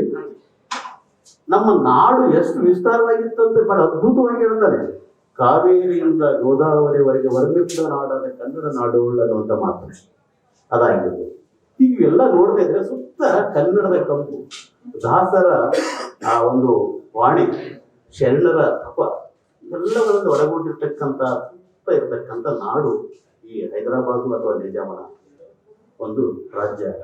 ಇದರಲ್ಲಿ ಕನ್ನಡ ಅಂತರ್ಗತವಾಗಿ ವ್ಯರ್ಥ ಹೋಗಿದೆ. ಇನ್ನು ಸ್ವಾತಂತ್ರ್ಯ ತದನಂತರ ನಾವೇನು ಭಾಷಾವಾರ ರಾಜ್ಯಗಳ ನಿರ್ಮಾಣ ಆದ ಮೇಲೆ ಕರ್ನಾಟಕ ಆಯಿತು, ಆಂಧ್ರ ಪ್ರದೇಶ ಆಯಿತು, ಆಮೇಲೆ ನಾವು ತೆಲಂಗಾಣ, ಹದಿನಾಲ್ಕರಲ್ಲಿ ಹೀಗೆ ಬೇರೆ ಬೇರೆ ತಮಿಳುನಾಡು ಪ್ರೆಸಿಡೆನ್ಸಿಗಳಿದ್ವು ಆರಂಭದಲ್ಲಿ. ಬಾಂಬೆ ಪ್ರೆಸಿಡೆನ್ಸಿ, ಮದ್ರಾಸ್ ಪ್ರೆಸಿಡೆನ್ಸಿ ಮತ್ತು ಮೈಸೂರು. ಹೀಗೆ ನಿಜಾಂ ಪ್ರಿನ್ಸ್ಲಿ ಸ್ಟೇಟ್ ಅಂತ ಹೇಳ್ಬಿಟ್ಟು ಅವಾಗ ಕರ್ನಾಟಕ ಎಲ್ಲ ಅರ್ಧಂತ ಹೋಗಿತ್ತು. ಎಲ್ಲ ಇರೋದಿಲ್ಲ ಗೊತ್ತು, ಇಷ್ಟು ಹೇಳ್ಬೇಕಾಗಿಲ್ಲ, ಮೇಲ್ಬೇರೆ. ನಾವೆಲ್ಲ ಈ ಭಾಗದಲ್ಲಿರುವಂತಹ ಸಂದರ್ಭ ಸ್ವತಂತ್ರ ಆದ್ಮೇಲೆ ಭಾಷಾವಾರು ಇದಾದ್ಮೇಲೆ ನಮಗೆ ಕರ್ನಾಟಕದಲ್ಲಿ ಸಮೃದ್ಧವಾಗಿ ಸಾಹಿತ್ಯ ಇದೆ. ನವೆಂಬರ್ ಅಷ್ಟೇ ಆಚರಣೆ ಮಾಡ್ತಾರೆ, ಮತ್ತೆ ದಿನವಿಡೀ ಬೇರೆ ಬೇರೆ ಕಾರ್ಯಕ್ರಮ ಮಾಡ್ತಾರೆ. ಇನ್ನು ಹೊರ ರಾಜ್ಯದಲ್ಲಿರ್ತಕ್ಕಂಥ ಕನ್ನಡಿಗರು ಯಾರು ಅನ್ನುವಂಥ ಪ್ರಶ್ನೆಗೆ ಬೇರೆ ಬೇರೆ ಕಾರಣಕ್ಕೆ ನಾವು ಕರ್ನಾಟಕದ ಪ್ರದೇಶವನ್ನು ಹೊರತುಪಡಿಸಿ ನೆರೆ ರಾಜ್ಯಗಳಲ್ಲಿ, ವಿದೇಶಗಳಲ್ಲಿ ಯಾರು ಬೇರೆ ಬೇರೆ ಕಾರಣಕ್ಕೆ ವಲಸೆ ಹೋಗ್ತಾರೆ ಅವರೆಲ್ಲರೂ ಹೊರನಾಡಿನವರು ಅಂತೇಳಿ ನಾವು ಕನ್ಸಿಡರ್ ಮಾಡ್ತೀವಿ. ಅದು ವ್ಯಾಖ್ಯಾನ. ಕರ್ನಾಟಕದ ಪ್ರಾದೇಶಿಕ ಚೌಕಟ್ಟನ್ನು ಬಿಟ್ಟು ಭಾರತದ ಯಾವುದೇ ರಾಜ್ಯದಲ್ಲಿ ಆಗಿರ್ಬೋದು ಮತ್ತು ವಿದೇಶದಲ್ಲಿ ಹೋಗಿ ನೆಲೆಸಿರ್ತಾರೆ. ಕಾರಣಗಳು ಬೇರೆ ಇರ್ತವೆ. ವೃತ್ತಿಗಾಗಿ ಅವ್ರು ಬಂದಿದ್ದಾರೆ, ನಾವು ಬಂದಿದ್ದೇವೆ, ಬೇರೆಯವರು ಬಂದಿದ್ದಾರೆ, ಒಂದು ಕಾರಣ ಆಗಿರ್ಬೋದು. ಇನ್ನೊಂದು ಕಾರಣ ಬಿಸ್ನೆಸ್ಗಾಗಿ ಬರ್ತಾರೆ. ಫುಟ್ಪಾತ್ ಹಿಡಿದು ಶೋರೂಮ್ ವರೆಗೆ ನಮ್ಮ ಹೈದರಾಬಾದ್ ನಲ್ಲಿ ನೋಡಿದ್ರೆ ಕನ್ನಡಿಗರು ಸಿಗ್ತಾರೆ. ಆ ತರದ ಒಂದು ಕನ್ನಡಿಗರ ಹೊರನಾಡ ಕನ್ನಡಿಗರ ವರ್ಗವನ್ನು. ಅದಲ್ಲ ಇನ್ನೊಂದು ಕಾರಣ ಇದೆ, ಅಂದ್ರೆ ಹೇಗೆ ಅವರು ವಲಸೆ ಬರುವಂತ ಕಾರಣಗಳೇನಿದಾವೆ ಅನ್ನೋ, ಮೈಗ್ರೇಟ್ ಆಗ್ಲಿಕ್ಕೆ ಕಾರಣಗಳೇನಿದಾವೆ ಅನ್ನೋದು. ವಿಶೇಷವಾಗಿ ಮಹಿಳೆಯರು ವೈವಾಹಿಕ ಸಂಬಂಧದ ಹಿನ್ನೆಲೆಯಲ್ಲಿ ಅವರು ಹೊರನಾಡ ಕನ್ನಡಿಗರ ಆಗ್ತಾ ಇದ್ದಾರೆ. ಎಷ್ಟೋ ಜನ ಹೈದರಾಬಾದ್ನಲ್ಲಿ ಅಥವಾ ಈ ಹೈದರಾಬಾದ್ ಅಂತ ಅನೇಕ ಬೇರೆ ಬೇರೆ ದೊಡ್ಡ ಕರ್ನಾಟಕದ ಬಿಟ್ಟು ಬೇರೆ ಸ್ಥಳಗಳಲ್ಲಿ ಮದುವೆ ಮಾಡುವ ಮೂಲಕ, ಮದುವೆ ಆಗಿ ಹೋಗುವ ಮೂಲಕ ಅವರು ಹೊರನಾಡಿದ್ದಾರೆ. ಇನ್ನು ಅನೇಕ ಸರ್ಕಾರಿ ನೌಕರರು ಅವರು ವರ್ಗಾವಣೆ ಆಗಿರ್ಬೋದು ಅಥವಾ ಅಪಾಯಿಂಟ್ ಆಗಿರ್ಬೋದು, ಅದು ತಾತ್ಕಾಲಿಕ ಮತ್ತು ಶಾಶ್ವತ. ಬ್ಯಾಂಕ್ನಲ್ಲಿ ಇರ್ತಕ್ಕಂಥ ಕೇಂದ್ರ ಸರ್ಕಾರ ರೈಲ್ವೆ ಇಲಾಖೆಯಲ್ಲಿ ಇರ್ತಕ್ಕಂಥವ್ರು ಆಗಿರ್ಬೋದು, ಅಥವಾ ಈಗ IPS IAS ಆದಂಥವ್ರು ಇಡೀ ದೇಶದ ಮಾಡಬೇಕಾಗಿ ಬರುತ್ತೆ. ರಾಷ್ಟ್ರೀಕೃತ ಬ್ಯಾಂಕ್ನಲ್ಲಿ ಇರ್ತಕ್ಕಂಥ ನೌಕರದವರು ಇಡೀ ರಾಷ್ಟ್ರದ ಎಲ್ಲ ರಾಜ್ಯಗಳಲ್ಲಿ ನೌಕರಿ ಮಾಡಬೇಕಾಗಿ ಬರುತ್ತೆ. ಕೆಲವು ನಮ್ಮಂಥವ್ರು ವಿಶ್ವವಿದ್ಯಾಲಯದಲ್ಲಿದ್ದವ್ರು ಮಾತ್ರ ನಮ್ಗೆ ಟ್ರಾನ್ಸ್ಫರ್ ಇರಲ್ಲ, ನಾವು ಶಾಶ್ವತವಾಗಿ ಒಂದೇ ಕಡೆ ಇರಬೇಕು. ಈ ಥರದ ಕನ್ನಡಿಗರನ್ನ, ಹೊರನಾಡ ಕನ್ನಡಿಗರನ್ನು ನಾವು ಕಾಣ್ತೇವೆ. ಹೀಗೆ ಇದು ಹೊರನಾಡ ಕನ್ನಡಿಗರು ಇರ್ತಕ್ಕಂಥದ್ದು. ಇನ್ನು ಗಡಿನಾಡ ಕರ್ನಾಟಕದ ಒಂದು 15-20 ಕಿಲೋಮೀಟರ್ ಒಳಗಿರ್ತಕ್ಕಂಥ ವಾಸಿಸುವಂತ ಜನರು. ಇನ್ನ ಗಡಿನಾಡಿಂದ ಈಚೆ ತೆಲಂಗಾಣ ಆಗಿರ್ಬೋದು, ಮಹಾರಾಷ್ಟ್ರ ಆಗಿರ್ಬೋದು, ತಮಿಳುನಾಡು ಆಗಿರ್ಬೋದು, ಒಂದು 15-20 ಕಿಲೋಮೀಟರ್ ಹೊರಗೆ ಇರ್ತಕ್ಕಂಥದ್ದು ಅವರು ಗಡಿನಾಡಿನವರು. ಆದ್ರೆ ನನಗೆ ಅನಿಸ್ತದೆ ಗಡಿನಾಡು ಕಟ್ಕೊಂಡಿದ್ದಾರೆ ಒಳನಾಡ ಕನ್ನಡಿಗರೇ ಅದ್ರ ಲಾಭ ಪಡಿತಾರೆ. ಗಡಿನಾಡು ಅಂದ್ರೆ ಇದು ಆಕ್ಚುಲಿ ಡೆಫಿನೇಷನ್. ಈ ರಾಜ್ಯದ ಗಡಿ ರೇಖೆಯಿಂದ 20 ಕಿಲೋಮೀಟರ್ ಆಚೆ ಇರೋರು, 20 ಕಿಲೋಮೀಟರ್ ಈಚೆ ಇರೋರು, ಇವ್ರ ಸ್ಥಿತಿ ಹೇಗಿರುತ್ತಂದ್ರೆ ಅರ್ಧ ತ್ರಿಶಂಕು ಸ್ಥಿತಿಯೇ ಅವರಾಗಿರ್ತದೆ. ವರ್ನಾಡ ಕನ್ನಡಿಗರ ಸ್ಥಿತಿ ಹೇಗಿರ್ತದೆ, ಪೂರ್ಣ ತ್ರಿಶಂಕು ಸ್ಥಿತಿ ಅವರಾಗಿರುತ್ತೆ. ಈಗ ಸ್ವರ್ಗವೂ ಇಲ್ಲ, ಈಗ ನರ್ಕವೂ ಇಲ್ಲ ಅಂತ. ಅಂದ್ರೆ ಬೇರೆ ಬೇರೆ ಕಾರಣಕ್ಕೆ ನಾವು ಇಲ್ಲಿ ಬಂದು ಒಂದು 25-30 ವರ್ಷ ಎದ್ದಾದ ಮೇಲೆ ಸಂಪೂರ್ಣವಾಗಿ ನಾವು ಈ ಕಡೆ ತೆಲಂಗಾಣದವರು ಆಗಲ್ಲ. ಬೇರೆ ಕಾರಣ ಏನೋ ಪೊಲಿಟಿಕಲ್ ಪವರ್ ನಾವು ಗೇನ್ ಮಾಡ್ಬೇಕನ್ನುವಂತ ಸಂದರ್ಭ ಬಂದಾಗ ಆಗಿರ್ಬೋದು, ಅಥವಾ ಯಾವ್ದಾದ್ರು ಬಹಳ ದೊಡ್ಡ ಸಾಮಾಜಿಕ ವ್ಯವಸ್ಥೆ ಸಂದರ್ಭದಲ್ಲಿ ಕೂಡ ಅಂತ ಒಂದು ಸಮಸ್ಯೆಗಳು ಇರ್ತದೆ. ಲೋಕಲ್ ಆರ್ ನಾನ್ ಲೋಕಲ್ ಅನ್ನೋ ಕಾಲ ಬರ್ತದೆ. ನೀವು ಕರ್ನಾಟಕಕ್ಕೆ ಹೋದ್ರು ಕೂಡ ನಮ್ಮನ್ನ ನಾನ್ ಲೋಕಲ್ ಆಗಿ ನೋಡ್ತಾರೆ. ಇಂಥ ಒಂದು ಸಮಸ್ಯೆ ತ್ರಿಶಂಕು ಸ್ಥಿತಿ, ಅಂದ್ರೆ ಆಚೆ ಇಲ್ಲ ಈಚೆ ಇಲ್ಲ ಅನ್ನುವಂಥದ್ದು ಒಂದು ದೊಡ್ಡ ಸಮಸ್ಯೆ. ಇನ್ನು ಗಡಿನಾಡಿನವ್ರಿಗೆ ಏನಾಗುತ್ತಂದ್ರೆ, ಗಡಿನಾಡಿನ ಮಕ್ಕಳು ಏನಿರ್ತಾರೆ ಕರ್ನಾಟಕದ ಒಳಗಡೆ ಇದ್ದು ಅವ್ರ ಮಾತೃಭಾಷೆ ತೆಲುಗು ಆಗಿರ್ತದೆ, ಆಡಳಿತಾತ್ಮಕವಾಗಿ ಅವರು ಕನ್ನಡ ಓದಿರ್ತಾರೆ. ಈಚೆ ಇರ್ತಕ್ಕಂಥವ್ರು ಏನ್ ಮಾಡ್ತಾರೆ, ಇವ್ರ ಮನೆ ಮಾತು ಕನ್ನಡ ಆಗಿರ್ತದೆ, ಆಡಳಿತಾತ್ಮಕವಾಗಿ ತೆಲುಗು ಸ್ಕೂಲ್ ನಲ್ಲಿ ಓದಿರ್ತಾರೆ. ಇವ್ರಿಗೆ ಎಂಪ್ಲಾಯ್ಮೆಂಟ್ ಸಂದರ್ಭದಲ್ಲಿ ಇಲ್ಲಿ ಏನೂ ಉದ್ದೇಶ ಸಿಗಲ್ಲ. ಹೈದರಾಬಾದ್ ನಲ್ಲಿ ಸ್ಕೂಲ್ಗೆ ಅಪಾಯಿಂಟ್ಮೆಂಟ್ ಟೀಚರ್ ಇರ್ತಾರೆ, ಇವ್ರಿಗೆ ಸರಿಯಾಗಿ ಕನ್ನಡ ಬರಲ್ಲ ಅಂತ ಹೇಳ್ಬಿಟ್ಟು. ಅಲ್ಲಿ ಒಂದು ಉದಾಹರಣೆ ಹೇಳ್ಬೇಕು, ಒಂದು ಹಳೆಯ ಉದಾಹರಣೆ ಇಲ್ಲಿ ಇದ್ದಾರೆ. ಡಿ ಕೆ ಬೀರ್ಸೆ ಅಂದ್ರೆ ಇಲ್ಲಿ BA ಹೋಲ್ಡರ್ ಆಗಿದ್ರು, ಉರ್ದು ಮೀಡಿಯಂನಲ್ಲಿ ಕನ್ನಡ ಒಂದು ಸಬ್ಜೆಕ್ಟ್ ಆಗಿ ಓದಿದ್ರು. MA ಮಾಡ್ಲಿಕ್ಕೆ ಮೈಸೂರಿಗೆ ಹೋಗಿದ್ರಂತೆ. ಮೈಸೂರಿಗೆ ಹೋದ್ರೆ ಇವರು ಕನ್ನಡನೇ ಬರಲ್ಲ, ಇವ್ರಿಗೆ ಹೆಂಗೆ MA ಸೀಟ್ ಕೊಡ್ಬೇಕಂತ ಹೇಳ್ತಾರಂತೆ. ವಸಂತ ಕುಷ್ಟಿಗರು ಬಹಳ ಅವರು ಶಿಷ್ಯದ್ರು, ನೇರ ಶಿಷ್ಯದ್ರು ನಮ್ಗೆ ಹೇಳ್ತಾರೆ ಮೇಲಿನ ಮೇಲೆ. ಇಲ್ಲ ಆದ್ರೂ ಅವ್ರಿಗೆ ಇಂಟರ್ವ್ಯೂ ಮಾಡೋಣ, ಇಂಟರ್ವ್ಯೂ ಮಾಡಿದಾಗ ಚೆನ್ನಾಗಿ ಅವ್ರಿಗಿಂತ ಚೆನ್ನಾಗಿ ಗುರುತಿಸಿದಂತೆ. 9 ನವರತ್ನಗಳಲ್ಲಿ DK ಭೀಮಸೇನ್ ಅವರು ಮೈಸೂರಿನಲ್ಲಿ ಕನ್ನಡದ ಮೊಟ್ಟ ಮೊದಲ MA ಪದವೀಧರರಾಗಿ ಉಸ್ಮಾನ್ ವಿಶ್ವವಿದ್ಯಾಲಯದಲ್ಲಿ ವಿಭಾಗವನ್ನು ಸಂಸ್ಥಾಪಕ ಅಧ್ಯಕ್ಷರಾಗಿ ಕನ್ನಡ ಕಟ್ಟುವಲ್ಲಿ ಕೆಲಸವನ್ನು ಮಾಡಿದ್ರು. ಅಂದ್ರೆ ಸಮಸ್ಯೆ ಹೇಗಿರ್ತವೆ ನಾವು ಉರ್ದು ಮೀಡಿಯಂ ಅಲ್ಲಿ ಓದಿ ಕನ್ನಡಿಗರಾಗಿದ್ರು ಕೂಡ ಅಲ್ಲಿ ಮೈಸೂರಿನಲ್ಲಿ MA ಕೊಡುವಂತ ಸಂದರ್ಭದಲ್ಲಿ ತಾಂತ್ರಿಕವಾಗಿ ಅವರಿಗೆ ಬಂದಂತ ಬಿಕ್ಕಟ್ಟು, ಸವಾಲು, ಸಮಸ್ಯೆ. ಹೀಗೆ ಈ ತರದ ವರ್ನಾಡ ಕನ್ನಡಿಗರು ಅನೇಕ ಇವತ್ತಿನ ಸಮಸ್ಯೆಗಳನ್ನು ನಾವು ಎಳೆಯಾಗಿ ಬಿಚ್ಚುತ್ತಾ ಹೋಗುವುದಾದ್ರೆ ಅನೇಕ ಸಮಸ್ಯೆಗಳಿದಾವೆ. ಹಾಗೆ ನೋಡಿದ್ರೆ ಆ ಸಮಸ್ಯೆಗಳೇನಿದಾವಲ್ಲ, ವರ್ನಾಡ ಸಮಸ್ಯೆ ನಾನೇನು ವರ್ಗೀಕರಿಸಿ ಹೇಳಿದ್ದೆಲ್ಲ, ಎಲ್ಲರ ಸಮಸ್ಯೆಗಳು ಒಂದೇ ಸಮಸ್ಯೆ, ಒಂದೇ ಇದರಲ್ಲಿ ನೋಡ್ಲಿಕ್ಕೆ ಆಗಲ್ಲ. ಈಗ ಇಲ್ಲಿ ಎಷ್ಟೋ ಜನ ಹೈದರಾಬಾದ್ನಲ್ಲಿ ನಾವು ಕನ್ನಡಿಗರಿದ್ದೀವಿ. ನನ್ನ ಸಮಸ್ಯೆನೇ ವಿಠಲ್ ಜೋಶಿಯವರ ಸಮಸ್ಯೆ ಆಗಲ್ಲ, ವಿಠಲ್ ಜೋಶಿಯವರ ಸಮಸ್ಯೆ ಧರ್ಮೇಂದ್ರ ಸಮಸ್ಯೆ ಆಗಲ್ಲ, ಧರ್ಮೇಂದ್ರ ಅವರ ಸಮಸ್ಯೆ ಅನಿಲ್ ಕುಮಾರ್ ಅವರ ಸಮಸ್ಯೆ ಆಗಲ್ಲ, ಮತ್ತೆ ಇಲ್ಲಿ ಕುಂತಂತ ಕನ್ನಡ ಬಂಧುಗಳ ಸಮಸ್ಯೆ, ಭಿನ್ನವಾಗಿರ್ತಕ್ಕಂಥ ಸಮಸ್ಯೆಗಳು ಇರ್ತವೆ. ಆದ್ರೆ ಕನ್ನಡದ ಸಂಘಟನೆಗಳು ಮಾಡುವಂತಹ ಸಂದರ್ಭದಲ್ಲಿ ಅನೇಕ ತಾಪತ್ರೆಗಳು ಎದುರಾಗ್ತವೆ. ಸರ್ಕಾರದ ಸವಾಲುಗಳನ್ನು ಎದುರಿಸಬೇಕಾಗ್ತದೆ. ಅಥವಾ ಇಲ್ಲಿ ಸಂವಿಧಾನ ಹೇಳ್ತದೆ ನಮಗೆ, ಸಂವಿಧಾನದಲ್ಲಿ ಭಾಷೆಯ ದೃಷ್ಟಿಯಿಂದ ಆಗಿರ್ಬೋದು, ಪ್ರದೇಶದ ದೃಷ್ಟಿಯಿಂದ ಆಗಿರ್ಬೋದು, ಮತ್ತು ಲಿಂಗದ ದೃಷ್ಟಿಯಿಂದ ಆಗಿರ್ಬೋದು ಅವ್ರನ್ನ ಡಿಸ್ಕ್ರಿಮಿನೇಷನ್ ಮಾಡಬಾರ್ದು ಅಂತೇಳಿ ಒಂದು ಡಾಕ್ಯುಮೆಂಟ್ ಹೇಳ್ತದೆ, ಲಾ ಹೇಳ್ತದೆ. ಆದ್ರೆ ಇದನ್ನ ಯಾರೂ ಸರಿಯಾಗಿ ಪಾಲನೆ ಮಾಡಲ್ಲ, ಇಗ್ನೋರ್ ಆಗ್ತೇವೆ ಒಂದೊಂದ್ಸಲ. ಅನೇಕ ಇಂಥ ಅನುಭವಗಳು ವೈಯಕ್ತಿಕವಾಗಿ ನನಗೂ ಸಾಕಷ್ಟಾಗಿವೆ. ಕೆಲವರು ಇಲ್ಲಿ ಬಂದಾದ್ಮೇಲೆ ಅವು ಕೆಲವೊಂದು ಎಕ್ಸ್ಪ್ರೆಸ್ ಮಾಡೋಕ್ಕೂ ಆಗಲ್ಲ, ಎಕ್ಸ್ಪ್ರೆಸ್ ಮಾಡಿ ನ್ಯಾಯ ಸಿಗಲ್ಲ ಕೊಡೋದಂತಲ್ಲ, ಹಾಗಾಗುತ್ತೆ ಅನ್ನೋದು. ಹೀಗೆ ಈ ಹಿನ್ನೆಲೆಯಲ್ಲಿ ವರ್ನಾಡ ಕನ್ನಡಿಗರ ಸಮಸ್ಯೆಯ ಕುರಿತು ಆರಂಭದಲ್ಲಿ ಒಂದ್ಸಲ ಹಂಪಿ ವಿಶ್ವವಿದ್ಯಾಲಯದಲ್ಲಿ ಮುಖ್ಯಮಂತ್ರಿ ಚಂದ್ರ ಅವರು ಕನ್ನಡ ಅಭಿವೃದ್ಧಿ ಪ್ರಾಧಿಕಾರ ಅಧ್ಯಕ್ಷ ಆಗಿರುವಂತಹ ಸಂದರ್ಭದಲ್ಲಿ ಅವರೊಂದು ಸೀಮಿತ ವಲಯದಲ್ಲಿ ಒಂದು ಚರ್ಚೆಯನ್ನು ಆರಂಭ ಮಾಡಿದರು. ವರ್ನಾಡ ವಿಶ್ವವಿದ್ಯಾಲಯಗಳ ಕನ್ನಡ ವಿಭಾಗದ ಸಮಸ್ಯೆ ಸವಾಲುಗಳಂತೇಳಿ ಒಂದು ದಿನದ ವಿಚಾರ, 2 ದಿನದ ವಿಚಾರ ಸಂಕಿರಣವನ್ನು ಹಮ್ಮಿಕೊಂಡಿದೆ. ಅದು ಅಲ್ಲಿ ಒಂದು ವಿದ್ಯಾಸಂಸ್ಥೆಗೆ ಸಂಬಂಧಪಟ್ಟ ಹಾಗೆ ಟೆಕ್ನಿಕಲ್ ಆಗಿ ಅಡ್ಮಿಷನ್ಸು, ಸ್ಕಾಲರ್ಶಿಪ್, ಇವರಿಗೆ ನೌಕರಿ, ಈ ತರದೆಲ್ಲ ಚರ್ಚೆಗಳಾದವು. ಇಂಥ ಸಂದರ್ಭದಲ್ಲಿ ಇಲ್ಲಿ ನಮಗೆ ನೃಪತುಂಗ ಸೀಟು ಸಮಸ್ಯೆ ಇದೆ.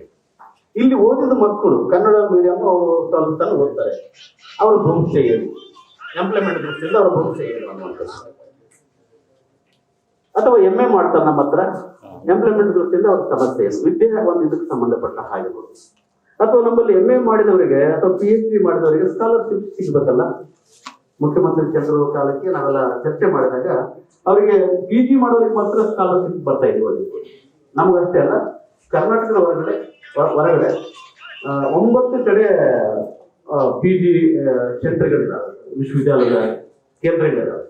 ಬಾಂಬೆಯಲ್ಲಿ, ಅಕ್ಕಲಕೋಟೆಯಲ್ಲಿ, ಸೋಲಾಪುರ್ನಲ್ಲಿ, ಕಾಸರಗೋಡ್ನ ಗೌರ್ಮೆಂಟ್ ಕಾಲೇಜ್ನಲ್ಲಿ, ಆಮೇಲೆ ಕೇರಳದ ಸೆಂಟ್ರಲ್ ಯೂನಿವರ್ಸಿಟಿಯಲ್ಲಿ, ಮದ್ರಾಸ್ನ ಚೆನ್ನೈ ವಿಶ್ವವಿದ್ಯಾಲಯದಲ್ಲಿ, ಮದುರೈನಲ್ಲಿ, ಹೀಗೆ ಹೈದರಾಬಾದಿನ ಉಸ್ಮಾನ್ ವಿಶ್ವವಿದ್ಯಾಲಯ ಮತ್ತು ಕುಪ್ಪಂನ ದ್ರವಿಡ ಯೂನಿವರ್ಸಿಟಿಯಲ್ಲಿ ಕೂಡ ಅನುವಾದ ಮತ್ತು ಸಾಹಿತ್ಯ ವಿಭಾಗಗಳಿದ್ದಾವೆ. ಇವೆಲ್ಲ ಹೇಗೆ ಅಂದ್ರೆ, ನಾನು ವಿದ್ಯಾಸಂಸ್ಥೆಗಳನ್ನ ಯಾಕೆ ಆಯ್ಕೆ ಮಾಡ್ಕೊಂಡೆ ಅಂದ್ರೆ, ವಿದ್ಯಾಸಂಸ್ಥೆಗಳು ಹೇಗಾಗಿವೆ ಅಂದ್ರೆ, ನಮ್ಮ ಕಡೆ ಒಂದು ಮಾತು ಹೇಳ್ತಾರೆ, ಕಣ್ಣಲ್ಲಿ ಜೀವ ಇಟ್ಕೊಂಡಿಲ್ಲ, ಈ ಕಡೆ ಸಾಯುವ ಹಾಗಿಲ್ಲ, ಹಾಗೆ ಬದುಕುವ ಹಾಗಿಲ್ಲ ಅನ್ನೋ ರೀತಿಯಲ್ಲಿ ಇದಾವೆ ಅನ್ನೋದು. ಅಂದ್ರೆ ವಿದ್ಯಾರ್ಥಿಗಳ ಸಂಖ್ಯೆ ಬೇರೆ ಬೇರೆ ಕಾರಣಕ್ಕೆ ಬೆಳೀತಾ ಇಲ್ಲ ಅನ್ನುವಂಥದ್ದು, ಅಥವಾ ವಿದ್ಯಾರ್ಥಿಗಳ ಸಂಖ್ಯೆ ಆಗಿಲ್ಲ ಅಂತಂದ್ರೆ ವಿಭಾಗ ಮುಚ್ಚುತ್ತವೆ ಅನ್ನುವಂಥದ್ದು. ವಿದ್ಯಾರ್ಥಿಗಳಿಗೆ ಸರಿಯಾದ ಒಂದು ಶಿಷ್ಯ ವೇತನ ಆಗಿರ್ಬೋದು, ಸೌಲಭ್ಯಗಳಿಲ್ಲದೆ ಇದ್ರೆ ಅವ್ರು ಇಲ್ಲಿ ಬಂದು ಓದಲಿಕ್ಕೆ ಸಾಧ್ಯ ಆಗಲ್ಲ. ಒಂದು MA ಮಾಡ್ಬೇಕಾಗಿದ್ರೆ ಒಬ್ಬ ವಿದ್ಯಾರ್ಥಿಗೆ 1 ಲಕ್ಷ ರೂಪಾಯಿ ಬೇಕು. 1 ಲಕ್ಷ ಅಂದ್ರೆ ಇಲ್ಲಿಯ ಒಂದು ಸ್ಕಾಲರ್ಶಿಪ್ ವ್ಯವಸ್ಥೆ ಇರಲ್ಲ, ಸರ್ಕಾರ ಕರ್ನಾಟಕದವರು ಇವರಿಗೆ ಕೊಡಲ್ಲ. ಅದು ಒಂದು ಸಮಸ್ಯೆ ಆಗಿ ಉಳಿತದೆ. ಮತ್ತೆ ಇಲ್ಲಿ ಎಜುಕೇಟೆಡ್ ಆದವರು, ಅಥವಾ ಡಿಗ್ರಿ ಆಗಿರ್ಬೋದು, ಅಥವಾ MA ಆಗಿರ್ಬೋದು, PhD ಮಾಡ್ಕೊಂಡ್ರು ಎಂಪ್ಲಾಯ್ಮೆಂಟ್ ಹೇಗೆ ಅಂತ ಒಂದು ಪ್ರಶ್ನೆ ಬರ್ತದೆ. ಅದು ಕೆಲವು ಜನರು ಎಂಪ್ಲಾಯ್ಮೆಂಟ್ ಸಿಕ್ಕಿದೆ. ನಾನು ಭಾಳ ಸಲ ಒಳಗೆ ಒಂದು 10% ಇವರಿಗೆ ಇಲ್ಲಿ ಓದಿದ ಅಂತ, ಇಲ್ಲಿ ಅಂದ್ರೆ ಹೊರ ರಾಜ್ಯದ ಯಾವುದೇ, ಕರ್ನಾಟಕ ಬಿಟ್ಟು ದೇಶದ ಯಾವುದೇ ವಿಶ್ವವಿದ್ಯಾಲಯಗಳಲ್ಲಿ ಕನ್ನಡ ಮೀಡಿಯಂನಲ್ಲಿ, ಮಾಧ್ಯಮದಲ್ಲಿ ಓದಿದವರಿಗೆ ಪ್ರಯಾರಿಟಿಯನ್ನು ಕೊಡಬೇಕು, ಅವ್ರಿಗೆ ಪ್ರಾಮುಖ್ಯತೆಯನ್ನು ಕೊಡಬೇಕು. 2%, 3%, 4% ಕೊಟ್ಟು, ಯಾಕಂದ್ರೆ ಕರ್ನಾಟಕದಲ್ಲಿ ಕನ್ನಡ ಮಾಧ್ಯಮದಲ್ಲಿ ಓದಿದವರಿಗೆ ಅವರಿಗೆ ಮೀಸಲಾತಿ ಇದೆ. ಹೊರ ರಾಜ್ಯದಲ್ಲಿ ಇದ್ದುಕೊಂಡು ಕನ್ನಡ ಮಾಧ್ಯಮದಲ್ಲಿ ಓದಿದವರಿಗೆ 5% ಅವರು ಮೀಸಲಾತಿ ಕೊಟ್ಟರೆ ತಪ್ಪೇನಲ್ಲ. ಎಷ್ಟೋ ಜನ ಹೊರ ರಾಜ್ಯದಲ್ಲಿ ಬೇರೆ ಬೇರೆ ಕಾರಣಕ್ಕೆ ಅವರ ತಂದೆ ತಾಯಿಗಳು ಬಂದಿರ್ತಾರೆ, ಇಲ್ಲಿ ಓದಿದ ಮಕ್ಕಳಿಗೆ ಎಂಪ್ಲಾಯ್ಮೆಂಟ್ ಆಗ್ತದೆ ಅನ್ನುವಂಥದ್ದು. ಇದು ಮುಂದೆ ನಾವು ಒತ್ತಾಯ ಮಾಡಿದೀವಿ, ಅದು ಆಗಿಲ್ಲ. ಆದ್ರೆ ಅನೇಕ ಅಕಾಡೆಮಿಗಳಿದ್ದಾವೆ, ಸಂಸ್ಥೆಗಳಿದ್ದಾವೆ. ಇಲ್ಲಿವರೆಗೆ ನನಗನ್ನಿಸ್ತದೆ ಯಾರಿಗೂ ಮೆಂಬರ್ಗಳನ್ನು ಮಾಡಲಿಲ್ಲ. ಸಾಹಿತ್ಯ ಅಕಾಡೆಮಿ ಇದೆ, ಜಾನಪದ ಅಕಾಡೆಮಿ ಇದೆ, ಯಕ್ಷಗಾನ ಅಕಾಡೆಮಿ ಇದೆ, ಸಾಹಿತ್ಯ ಪರಿಷತ್ ಇದೆ. ಈ ಲಕ್ಕಿ ಅಂದ್ರೆ ನಮ್ಮ ವಿಠಲ್ ಜೋಶಿ ಅವರು ಹೋರಾಟ ಮಾಡಿದ್ದಕ್ಕೆ ಹೊಸ ಘಟಕವಾಗಿ ಅಧ್ಯಕ್ಷರಾಗಿದ್ರೆ ಖುಷಿ ಪಡುವಂತ ಸಂಗತಿ. ಹೀಗೆ ಒಂದು ಶೈಕ್ಷಣಿಕ ವಲಯದಲ್ಲಿ ಮತ್ತು ಸಾಹಿತ್ಯಿಕ ವಲಯದಲ್ಲಿ ನೀವು ಯಾವುದೇ ಸಮ್ಮೇಳನಗಳಿದ್ರೆ, ಹೈದರಾಬಾದ್ ಆಗಿರ್ಬೋದು, ಹೈದರಾಬಾದ್ನಂತ ಅನೇಕ ಕರ್ನಾಟಕದ ಹೊರದಾಗಿ ಇರ್ತಕ್ಕಂಥ ರಾಜ್ಯಗಳ ಅನೇಕ ಸಾಹಿತ್ಯಗಳು ಬರೀತಾ ಇದ್ದಾರೆ, ಕವಿತ್ರಿಗಳಿದ್ದಾರೆ, ಕವಿಗಳಿದ್ದಾರೆ, ದೊಡ್ಡ ದೊಡ್ಡ ವಿಮರ್ಶಕರಿದ್ದಾರೆ. ಹೈದರಾಬಾದು ಹಿಂದೆ ಯಾರು ಹೇಳಿದ್ರು, ಧಾರವಾಡನಾಗ ಕಲ್ಲೊಡೆದ ಕವಿಗಳಿಗೆ ಬಡಿತದಂತಲ್ಲ, ಹಾಗೆ ಹೈದರಾಬಾದ್ನಲ್ಲಿ ಕೂಡ ಒಂದು ಕಲ್ಲೊಡೆದ ಕವಿಗಳಿಗೆ ಬಡಿಯುವಷ್ಟು ಕವಿಗಳಿದ್ದಾರೆ. ಅಷ್ಟು ಜನ ಕವಿತೆಗಳನ್ನ, ಲೇಖನಗಳನ್ನ, ಕಥೆಗಳನ್ನ ಬರೀತಾ ಇದ್ದಾರೆ. ಅಷ್ಟು ಸಮೃದ್ಧವಾಗಿ ಸಾಹಿತ್ಯ ಸೃಷ್ಟಿ ಆಗ್ತಾ ಇದೆ. ಬಹಳ ಅದು ಉತ್ತಮ ಒಂದು ಬೆಳವಣಿಗೆ. ಹಾಗೆ ನೋಡಿದ್ರೆ ಆರಂಭದಲ್ಲಿ DK ಭೀಮಸೇನ್ ರಾಯರು, ಮಾನವಿ ನರಸಿಂಹರಾಯರು, ರಾಮಚಂದ್ರ ಪಟ್ವಾರಿ ಅವರು, ಮಾಂತಯ್ಯ ಅವರು, ರಾಮಚಂದ್ರ ಬಿ ರಾಮಚಂದ್ರ ಅವರು, ಹೀಗೆ ಒಂದು ದೊಡ್ಡ, ಅದು ಒಂದು ಪಂಡಿತ ಮಾನ್ಯವಾಗಿರ್ತಕ್ಕಂಥ ಒಂದು ವಲಯ ಇತ್ತು. ಆ ಸೃಜನಶೀಲಕ್ಕೆ ಸಾಮಾನ್ಯವಾಗಿ ಈ ವಿಶ್ವವಿದ್ಯಾಲಯದ ಸಂಸ್ಥೆಗಳಲ್ಲಿ ಏನಾಗುತ್ತಂದ್ರೆ ಸಂಶೋಧನೆ ಕಡೆ ಹೋಗ್ಬಿಡ್ತಾರೆ. ಸಾಹಿತ್ಯ, ಭಾಷೆ, ಸಂಸ್ಕೃತಿಯ ಶೋಧದಲ್ಲಿ ಅವರ ಶ್ರಮ ಮತ್ತು ಸಮಯವನ್ನ ಅವರು ವ್ಯಯ ಮಾಡೋದ್ರಿಂದ ಅವಾಗೇನಾದ್ರು ಸೃಜನಶೀಲ ಜಲ ಬತ್ತಿ ಹೋಗ್ಬಿಡ್ತದೆ. ಇದಕ್ಕೆ ಉದಾಹರಣೆ ನಮಗೆ ಬಹಳ ದೊಡ್ಡ ಇವರೆಲ್ಲ ಇದ್ದಾರಲ್ಲ, ಒಂದು ಸಂಕಲನ ತರಲಿಕ್ಕೆ ಆಗಲಿಲ್ಲ ಕಾಲಕ್ಕೆ. ಮಾನವಿ ನರಸಿಂಹರಾಯರು ಜಗದ ಸಂತ್ಯ ಜ್ಞಾನದ ಸಂಶೋಧನೆ ಮಾಡಿದ್ರು. ಅವರು ಪಬ್ಲಿಷ್ ಮಾಡಿದ್ರೆ ಆವತ್ತು ಬೇರೆ ಸಮಗ್ರದಲ್ಲಿ ಬಂತು. ಒಂದು 1925 ಸುಮಾರಿಗೆ ಒಂದು ಸಣ್ಣ ನೋಟ್ ಬುಕ್ ನಲ್ಲಿ ಬರೆದಿಟ್ಟಿದ್ರು ಅವರು. ಯಾವ ಕಾರಣಕ್ಕೆ ಒಳ್ಳೆ ಅದರಲ್ಲೇ ಬೇಂದ್ರೆಯವರ ಪ್ರಭಾವಯುತವಾಗಿರ್ತಕ್ಕಂಥ ಕವಿತೆಗಳು. ಅಂತಹ ಕವಿತೆಗಳು ಆ ಕಾಲಕ್ಕೆ ಅವರು ಮನಸ್ಸೇ ಮಾಡಲಿಲ್ಲ ಪಬ್ಲಿಷ್ ಮಾಡಲಿಕ್ಕೆ. ಏನು ಸಮಸ್ಯೆ ಇರಬಹುದು ಅಂತ ಪ್ರಶ್ನೆ ಹಾಕೊಂಡಾಗ ಅವರು ಅವಾಗಲೇ ಅವರು ಸಾಕಷ್ಟು ಪುಸ್ತಕ ಪ್ರಿಂಟ್ ಮಾಡಿದ್ರು. ನಡುಗನ್ನಡ ಸಾಹಿತ್ಯ ಅನ್ನೋದು, ಸರಸ್ವತಿ ಯಾತ್ರೆ ಅಂತಕ್ಕಂಥದ್ದು, ನಡುಗನ್ನಡ ಬಹಳ ಅದ್ಭುತವಾಗಿರ್ತಕ್ಕಂಥ ಭಾಷೆಗೆ ಸಂಬಂಧಪಟ್ಟ ಹಾಗೆ ಕಾವ್ಯ ಮೀಮಾಂಸೆಗೆ ಸಂಬಂಧಪಟ್ಟಂತ ವಿದ್ಯುತ್ಪೂರ್ಣವಾಗಿರ್ತಕ್ಕಂಥ ಪ್ರಬಂಧಗಳನ್ನು ಬರೆದಿದ್ರು ಅವರು. ಕನ್ನಡ ಯಾತ್ರೆ ಅನ್ನುವಂಥ ಪುಸ್ತಕ ಹಾಗೆ ನೋಡಿದ್ರೆ ಭೀಮಸೇನ ರಾಯರು 13ನೇ ಶತಮಾನದ ಮರಾಠಿ ಮತ್ತು ಕನ್ನಡಾಂಧ್ರದ ಕುರಿತು ಆ ಕಾಲಕ್ಕೆ ತೌಲಿಕ ಒಂದು ಸಂಶೋಧನೆಯನ್ನು ಮಾಡಿದರು. ಶಬ್ದಮಣಿ ದರ್ಪಣವನ್ನು ಬಹಳ ವಿಶೇಷ ಹಸ್ತಪ್ರತಿಯನ್ನು ಸಂಪಾದನೆ ಮಾಡಿ ಕೊಟ್ಟಿದ್ರು. ಹೀಗೆ ನಮ್ಮ ಈ ಸದಾಶಿವಪೇಟು, ಪಟೇಲ್ಚೂರು ಈ ಒಂದು ಪರಿಸರದಲ್ಲಿ ಪ್ರಾಚೀನ ಸಂದರ್ಭದಲ್ಲಿ ಎಂತೆಂಥ ಕವಿಗಳು ಇಲ್ಲಿ ಕೃತಿಗಳನ್ನು ಬರೆದಿದ್ದಾರೆ ಎನ್ನುವಂಥ ಶೋಧವನ್ನು ಡಿ.ಕೆ. ಭೀಮಸೇನರು ತಮ್ಮ ಭಾಷೆಗಳನ್ನು ಕಟ್ಟಿಕೊಟ್ಟಿದ್ದಾರೆ. ಹೀಗೆ ಶೋಧ ಸಂಶೋಧನೆ ಸಾಕಷ್ಟು ಆ ಕಾಲದಲ್ಲಿ ಆಗಿದೆ ಅಂತಕ್ಕಂಥದ್ದು. ಸೃಜನಶೀಲ ಅವರು ಮೋಸ್ಟ್ಲಿ ಒಂದು ಯಾವ್ದು ಮಹೋತ್ಸವದಲ್ಲಿ ಡಿ.ಕೆ. ಭೀಮಸೇನರು ಒಂದು ಏನಂತಾರೆ ಕವಿತೆಯನ್ನ ನಿಜಾಮರಿಗೆ ಬರೆದುಕೊಟ್ಟ ಕವಿತೆ ಇದೆ. ಆಮೇಲೆ ಅವರು ಕವಿತೆಗಳು ಬರಲಿಲ್ಲ. ಬಟ್ ಸಾಹಿತ್ಯ, ಸಂಸ್ಕೃತಿ, ಚರಿತ್ರೆ ಕುರಿತು ಸಂಶೋಧನೆಗಳಾದವು ಎಲ್ಲ ಅದೇ ಹೇಳ್ತಾ ಇದ್ದೆ, ಅವ್ರಿಗೆ ಗೊತ್ತಿದೆ. ನಾನು ಹೀಗೆ ಈ ತರದ ಸಾಹಿತ್ಯಕ್ಕೆ ಅಂದ್ರೆ ಕರ್ನಾಟಕದಲ್ಲಿರ್ತಕ್ಕಂಥ ಒಂದು ವಾತಾವರಣ. ಅದು ನೋಡಿದ್ರೆ ಜಿ.ಎಸ್. ರುದ್ರಪ್ಪನವರು ಇಲ್ಲಿ 3 ವರ್ಷ ಪ್ರಾಧ್ಯಾಪಕರಾಗಿದ್ದರು. ಅವ್ರು ಇಲ್ಲಿಂದ ದೊಡ್ಡ ಮಟ್ಟದ ಕವಿಗಳಾಗ್ತಿರಲಿಲ್ಲ. ಕರ್ನಾಟಕಕ್ಕೆ ಹೋದ್ಮೇಲೆ ಕರ್ನಾಟಕ ರಾಷ್ಟ್ರ ಕವಿಗಳಾದ್ರು. ಸಿದ್ದಯ್ಯ ಪುರಾಣಿಕರು ಇಲ್ಲಿದ್ರು. ಆಮೇಲೆ ವೆಂಕಟೇಶ್ವರ ಶಾಸ್ತ್ರಿ ಅವರು ನಮ್ಮ ವಿಭಾಗದಲ್ಲಿ ಇದ್ದವರು. ವಿ.ಪಿ. ಗುರುಕಾತ್ ಅವರು ಇಂಗ್ಲಿಷ್ನ ಅದಕ್ಕೆ ನಿರ್ದೇಶಕರಾಗಿದ್ರು. ಅವರೆಲ್ಲ ದೊಡ್ಡ ದೊಡ್ಡ ಸಾಹಿತಿಗಳಾದ್ರು ಕರ್ನಾಟಕಕ್ಕೆ ಹೋಗಿ ಅಂತ ಹೇಳಿ. ಅಂದ್ರೆ ಒಂದು ಕಡೆ ನ್ಯಾಯಮೂರ್ತಿ, ಹೈಕೋರ್ಟ್ನ ನ್ಯಾಯಮೂರ್ತಿ ಶಿವರಾಜ್ ಪಾಟೀಲ್ ಅವರ ಆತ್ಮಕಥೆಯಲ್ಲಿ ಬರೀತಾರೆ ಒಂದು ಮಾತನ್ನು, ನಾವಿರುವ ಕ್ಷೇತ್ರವು ಬಹಳ ಮುಖ್ಯವಾಗ್ತದೆ ಅಂತ. ನಾವ್ ಯಾವ ನೆಲದಲ್ಲಿ ನಿಂತಿದ್ದೇವೆ ನಮ್ಮ ಬೆಳವಣಿಗೆಗೆ ಅದು ಕೂಡ ಪುಷ್ಟಿ ಕೊಡುತ್ತೆ ಅನ್ನುವಂಥ ಮಾತನ್ನ ಹೇಳ್ತಾರೆ. ಏನಂದ್ರೆ ಅವರು ಗುಲ್ಬರ್ಗದಲ್ಲಿ ಅವರ ವಕೀಲ ವೃತ್ತಿಯನ್ನು ಆರಂಭ ಮಾಡ್ತಾರೆ. ಸುಮಾರು ವರ್ಷಗಳಾದ್ಮೇಲೆ ಬೆಂಗಳೂರಿಗೆ ಶಿಫ್ಟ್ ಆಗ್ತಾರೆ. ಅಲ್ಲಿ ಪ್ರಸಿದ್ಧಿ ಪಡಿತಾರೆ. ಹೈಕೋರ್ಟ್ ನ್ಯಾಯಾಧೀಶರಾಗ್ತಾರೆ, ತಮಿಳುನಾಡು ನ್ಯಾಯಾಧೀಶರಾಗ್ತಾರೆ, ಮತ್ತೆ ಸುಪ್ರೀಂ ಕೋರ್ಟ್ ನ್ಯಾಯಾಧೀಶರಾಗ್ತಾರೆ. ಕಾರಣಗಳು ಏನೇ ಇದ್ರೂ ಕೂಡ ಒಂದೊಂದ್ಸಲ ನೆಲವೂ ಕೂಡ ನಮಗೆ ಆ ಪುಷ್ಟಿ ಕೊಡ್ತದೆ. ಕರ್ನಾಟಕದಲ್ಲಿದ್ರೆ ಸದಾ ಕನ್ನಡದ ವಾತಾವರಣ. ಇಲ್ಲಿ ನಾವು ಉರ್ದು, ಹಿಂದಿ, ತೆಲುಗುಗಳನ್ನ ಶಿಕ್ಕುಗಳನ್ನು ಬಿಡಿಸಿಕೊಂಡು ಕನ್ನಡದ ಮೊಳಕೆಯಾಗಿ ನೀರು ಎರೆದು ಬೆಳೆಸಬೇಕಾದಂತ ಅಗತ್ಯತೆ ಇರ್ತದೆ. ಒತ್ತೊಂಡ್ರೆ ಕಾಲು ಹೊರಗಿಟ್ರೆ ಏಮಂಡಿ ಬಾವುದಾರ ನಮಸ್ಕಾರ. ಕನ್ನಡದ ಸಿಗೋದು ಬಹಳ ಕಷ್ಟ. ಅವರವರ ನಾವು ಸುಮಾರು 15 ಲಕ್ಷ ಜನ ಕನ್ನಡಿಗರಿದ್ದೀವಿ ಅಂತ ಏನೋ ಒಂದು ಹೇಳ್ತೇವೆ. 15 ಲಕ್ಷ ಜನ ಹೈದರಾಬಾದ್ ಸಿಟಿಯಲ್ಲಿ ಒಂದೇ ಕಡೆ ಸಿಗಕ್ಕೆ ಸಾಧ್ಯ. ಗುಡಕ್ಕೆ ಹೋಗ್ಬೇಕಂದ್ರೆ 2 ತಾಸು ಬೇಕು. ಸಾಹಿತ್ಯ ಮಂದಿರಕ್ಕೆ ಹೋಗ್ಬೇಕಾದ್ರೆ 45 ನಿಮಿಷ ಬೇಕು. ರವೀಂದ್ರ ಭಾರತಿ ಆರಂಭಕ್ಕೆ ಹೋಗ್ಬೇಕಾದ್ರೆ 1 ದಿನ ಬೇಕು. ಹೀಗಿರ್ತಕ್ಕಂಥ ಸವಾಲುಗಳು. ಅಂದ್ರೆ ಹೊರನಾಡಿನಲ್ಲಿರ್ತಕ್ಕಂಥ ಕನ್ನಡಿಗರು ಬೇರೆ ಬೇರೆ ಬೇರೆ ಕ್ಷೇತ್ರದಲ್ಲಿ ಹೈದರಾಬಾದ್ ಅಂತ ಒಂದು ನಗರಗಳಲ್ಲಿ ಅವರವರ ವೃತ್ತಿಕರಣಕ್ಕೂ ಅವರವರ ವೈಯಕ್ತಿಕ ಅನುಕೂಲಕ್ಕೂ ಅವ್ರು ಏನಾಗುತ್ತೆ ಚೆಲ್ಲುವರೆಗಿರ್ತಾರೆ. ಬೇರೆ ಬೇರೆ ಕಡೆ ಸ್ಪ್ರೆಡ್ ಆಗಿರ್ತಾರೆ. ಒಂದು ಖುಷಿ ಪಡುವ ಸಂಗತಿ ಏನಂದ್ರೆ ಸಂಘಟನೆಗಳು ಇನ್ನೂ ಗಟ್ಟಿಯಾದ ಸಂಘಟನೆಗಳು ಬೇಕು ಅನ್ನುವಂಥದ್ದು. ಕನ್ನಡದ ಅಡಿಯಲ್ಲಿ ಒಂದು ಗಟ್ಟಿಯಾದ ಸಂಘಟನೆ. ಕನ್ನಡ ಅಂತ ತಕ್ಷಣ ಎಲ್ಲರೂ ಬರ್ಬೋದು. ನಮ್ದೇನೇ ವೈಯಕ್ತಿಕ, ನಮ್ದು ಏನೇ ದಿನದ ವಸ್ತುಲ ಒಳಗೆ ಆಚರಣೆಗಳು ಏನೇ ಇರಲಿ, ಕನ್ನಡದ ಛತ್ರಿ ಅಡಿಯಲ್ಲಿ ಬಂದದ್ದೇ ಆದರೆ ಏನೇ ಸಮಸ್ಯೆಗಳನ್ನು ನಾವು ಎದುರಿಸಲಿಕ್ಕೆ ಸಾಧ್ಯ ಇಲ್ಲ. ಯಾಕಂದ್ರೆ ಇಲ್ಲಿ ಹೊರ ರಾಜ್ಯದಲ್ಲಿ ರಾಜ್ಯಾಧಿಕಾರ ಪಡೆಯುವಂತ ಕಡೆ ಮನಸ್ಸು ಮಾಡ್ಬೇಕಾಗಿದ್ರೆ ಇಷ್ಟು ಜನ ಇದ್ದೇವಂದ್ರೆ ಒಂದು ಇಲ್ಲಿಯ ರಾಜಕೀಯ ಇಚ್ಛಾಶಕ್ತಿಯನ್ನು ನಮ್ಮ ಕಡೆ ಅವರು ಒಳ್ಳೆ ನೋಡುವ ಹಾಗೆ ಮಾಡ್ಬೇಕಾದ್ರೆ ನಾವು ಒಂದು ಬಹಳ ಗಟ್ಟಿಯಾಗಿ ಸಂಘಟಿತರಾಗಬೇಕಾಗ್ತದೆ.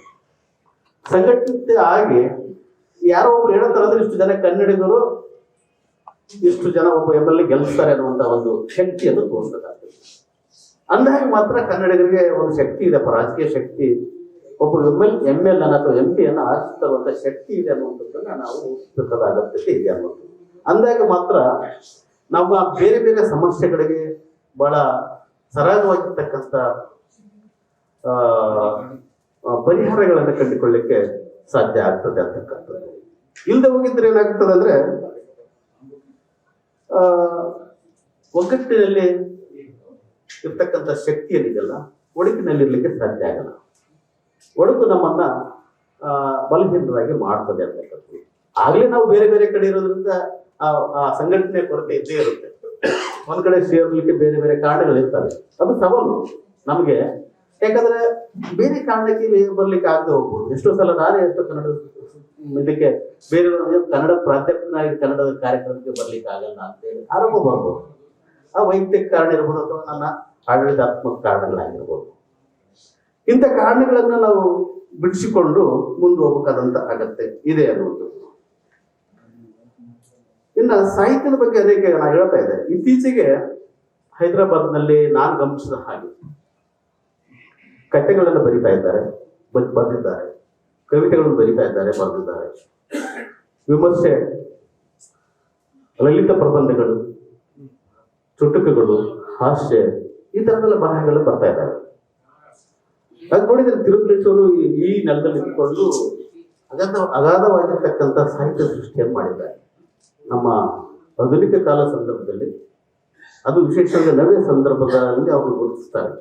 ಕಥೆಗಳಾಗಿರ್ಬೋದು ಅಥವಾ ಕವಿತೆಗಳಾಗಿರ್ಬೋದು, ವಿಶೇಷವಾಗಿ ಒಬ್ಬ ಒಳ್ಳೆ ವಿಮರ್ಶಕ ಅಂತ ಅವರು ಹೆಸರನ್ನು ತಂದುಕೊಟ್ಟಿದ್ದಾರೆ. ಅಂದ್ರೆ ಒಬ್ಬ ಲೇಖಕನಿಗೆ ಬರೆಯುವಂತ ಸಂದರ್ಭದಲ್ಲಿ ನನಗೆ ಎಷ್ಟು ಜನ ಓದ್ತಾರೆ ಅಥವಾ ನನಗೇನು ಪ್ರಶಸ್ತಿ ಬರ್ತದೆ ಅನ್ನೋದಕ್ಕಿಂತ ತನ್ನ ಆತ್ಮ ಸಂತೋಷಕ್ಕಾಗಿ ಲೇಖಕ ಬರೀತಾ ಹೋಗ್ತಾರೆ. ಭಾಳ ಸಲ ಕೂತ್ಕೊಂಡು ಹೇಳ್ತೀನಿ, ಸರ್ ಇಲ್ಲ ನನಗೆ ಅನಿಸಿದ್ದನ್ನು ಬರೀತೇನೆ, ನನಗೆ ಇನ್ನೊಬ್ಬರು ಹೇಳೋದ್ರೊಳಗೆ ಬರೆಯಲ್ಲ ಅನ್ನೋ ಮಾತನ್ನೇ ಹೇಳ್ತಾ ಇದ್ರು. ಸೊ ಅನೇಕ ಕಥೆಗಳು ಕೊಟ್ಟಿದ್ದಾರೆ. ಮತ್ತೆ ಇನ್ನೊಂದು ವಿಶೇಷವಾಗಿ ಇಲ್ಲಿದ್ದ ನಾವು ಲೇಖಕರು ಮಾಡ್ಬೇಕಾಗಿರ್ತಕ್ಕಂಥದ್ದು ಏನಂದ್ರೆ, ಇಲ್ಲಿ ಸಂಸ್ಕೃತಿ ಜೊತೆಗೆ ನಮ್ಮ ಕನ್ನಡದ ಸಂಸ್ಕೃತಿಯನ್ನ ಕಸಿಯಾಗಿಟ್ಟು ಬೆಳೆಸಬೇಕಾದಂತ ಅಗತ್ಯತೆ ಇದೆ.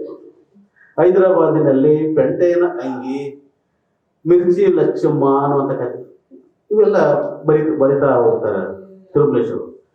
ಮಿರ್ಚಿ ಲಕ್ಷ ಬಂದ ತಕ್ಷಣಕ್ಕೆ ನಮ್ಗೆಲ್ಲೋ ಬಸ್ತಿ ಒಳಗೆ ಇದ್ರ ಮೇಲೆ ಬಜಿ ಮಾರೋರ ಕಣ್ಣಿಗೆ ಕಟ್ತಾರೆ ಆ ಕಥೆಯಲ್ಲಿ.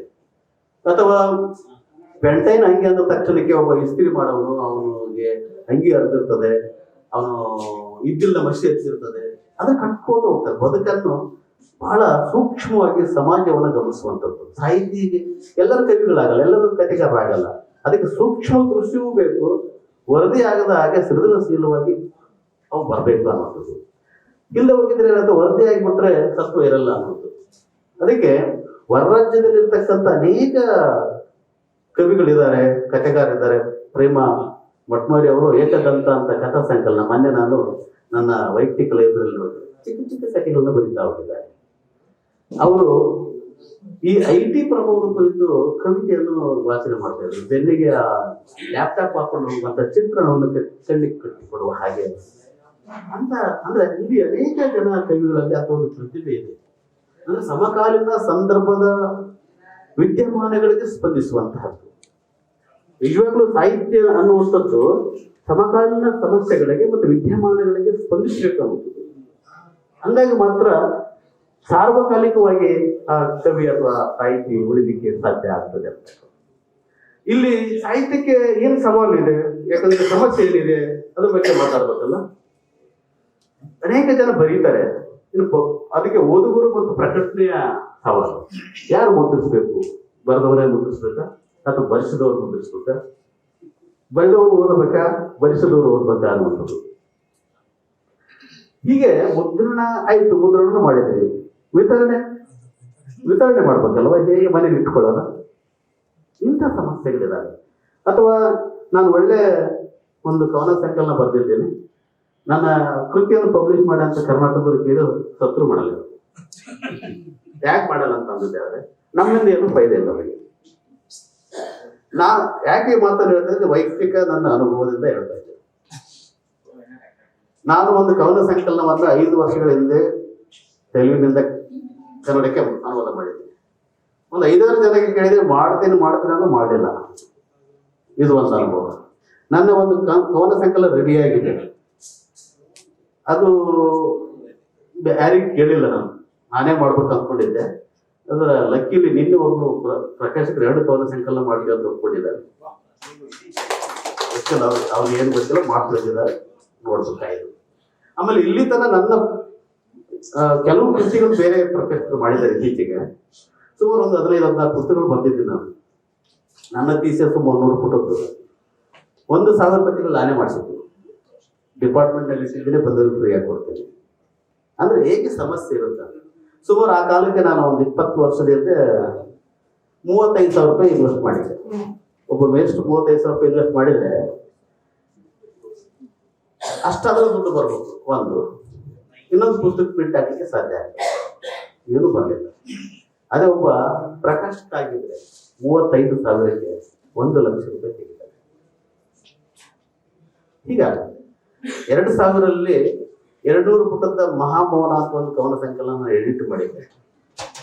100 ಬುದ್ಧನ ಕವಿತೆಗಳ ಬಗ್ಗೆ ಎಲ್ಲರೂ ಬಹಳ ಚೆನ್ನಾಗಿದೆ ಅಂತ ತರಿಸ್ಕೊಂಡು ಓದಿದ್ರು, ಬಹಳ ಹೊಗಳಿದ್ರು. ನನಗೆ 5 ಪೈಸೆ ದುಡ್ಡು ಬರಲಿಲ್ಲ. 1,000 ಪ್ರತಿ ಹಾಕ್ಸಿದ್ದೆ, ಅವಾಗ 20,000 ರೂಪಾಯಿ ಖರ್ಚು ಮಾಡಿದ್ದೆ. ಆಮೇಲೆ ಒಂದು ಮೋಸವೂ ಆಯ್ತು. ಒಬ್ಬ ಅದು ಪಬ್ಲಿಕ್ ಲೈಬ್ರರಿ ಸೆಲೆಕ್ಟ್ ಆಗಿತ್ತು. ಒಬ್ಬ ಡಿಸ್ಟ್ರಿಬ್ಯೂಟರ್ ನನಗೆ ನಿಮ್ಗೆ 50% ಕೊಡಿ, ನಿಮ್ಗೆ ಕೊಡ್ತೀನಿ ಅಂತ ತರಿಸ್ಕೊಂಡ. ನಾನು ಕಳಿಸ್ಬಿಟ್ಟೆ. ನನಗೆ ವಾಪಸ್ 12,500 ಕೊಡ್ಬೇಕಾಗಿತ್ತು, ಕೊಡಲಿಲ್ಲ. ಇಂಥ ಸಮಸ್ಯೆಗಳು ಅಂದ್ರೆ ಅವ್ನಿಗೆ ಹೇಳೇ ಕೊಟ್ಟೆ. 2-3 ಸಲ ಫೋನ್ ಮಾಡಿದೆ, ಅಲ್ಲಿ ಹೋಗಿದೆ. ನೀವು ಹೈದರಾಬಾದ್ದಿಂದ ಏನ್ ಮಾಡ್ತೀರ ನನಗೆ ಸರ್ ಕೊಡಲ್ಲ ನಿಮ್ಗೆ ಅಂತ ಹೇಳ್ಬಿಟ್ಟೆ. ಹಾಳಾಗಿ ಹೋಗಪ್ಪ ಅಂತ ಹೇಳಿ. ಇಂಥ ಸಮಸ್ಯೆಗಳೆಲ್ಲ ಇರ್ತವೆ. ನನ್ನ ಮೊದಲನೇ ಪುಸ್ತಕವು ನಾನೇ 8,000 ರೂಪಾಯಿ ಹಾಕಿ ಮಾಡಿದೆ, ಅದಕ್ಕೆ ದುಡ್ಡು ಬಂತು ವಾಪಸ್. ಹೀಗೆ ಲೇಖಕರಿಗೆ ಹೊರರಾಜ್ಯದಲ್ಲಿ ಒಂದು ಬರೆಯುವುದು ಒಂದು ಹೆರಿಗೆಯ ಬೇರೆ, ಪ್ರಸವದ ಬೇರೆ ಇದ್ದ ಹಾಗೆ. ಅದು ಬಂದಾದ ಮೇಲೆ ಮಗು ಅದು ಬೆಳೆಸ್ಬೇಕಂದ್ರೆ ಪ್ರಕಟಣೆ ಆಗಿ ಅದು ಬೇರೆಯವ್ರ ಕೈ ಸೇರ್ಬಿಟ್ಟು ಓದಿ 4 ಜನ ಚೆನ್ನಾಗಿ ಬರ್ದೆಯಾ ಅಂತ ಹೇಳಿದ್ರು ಒಳ್ಳೇದು.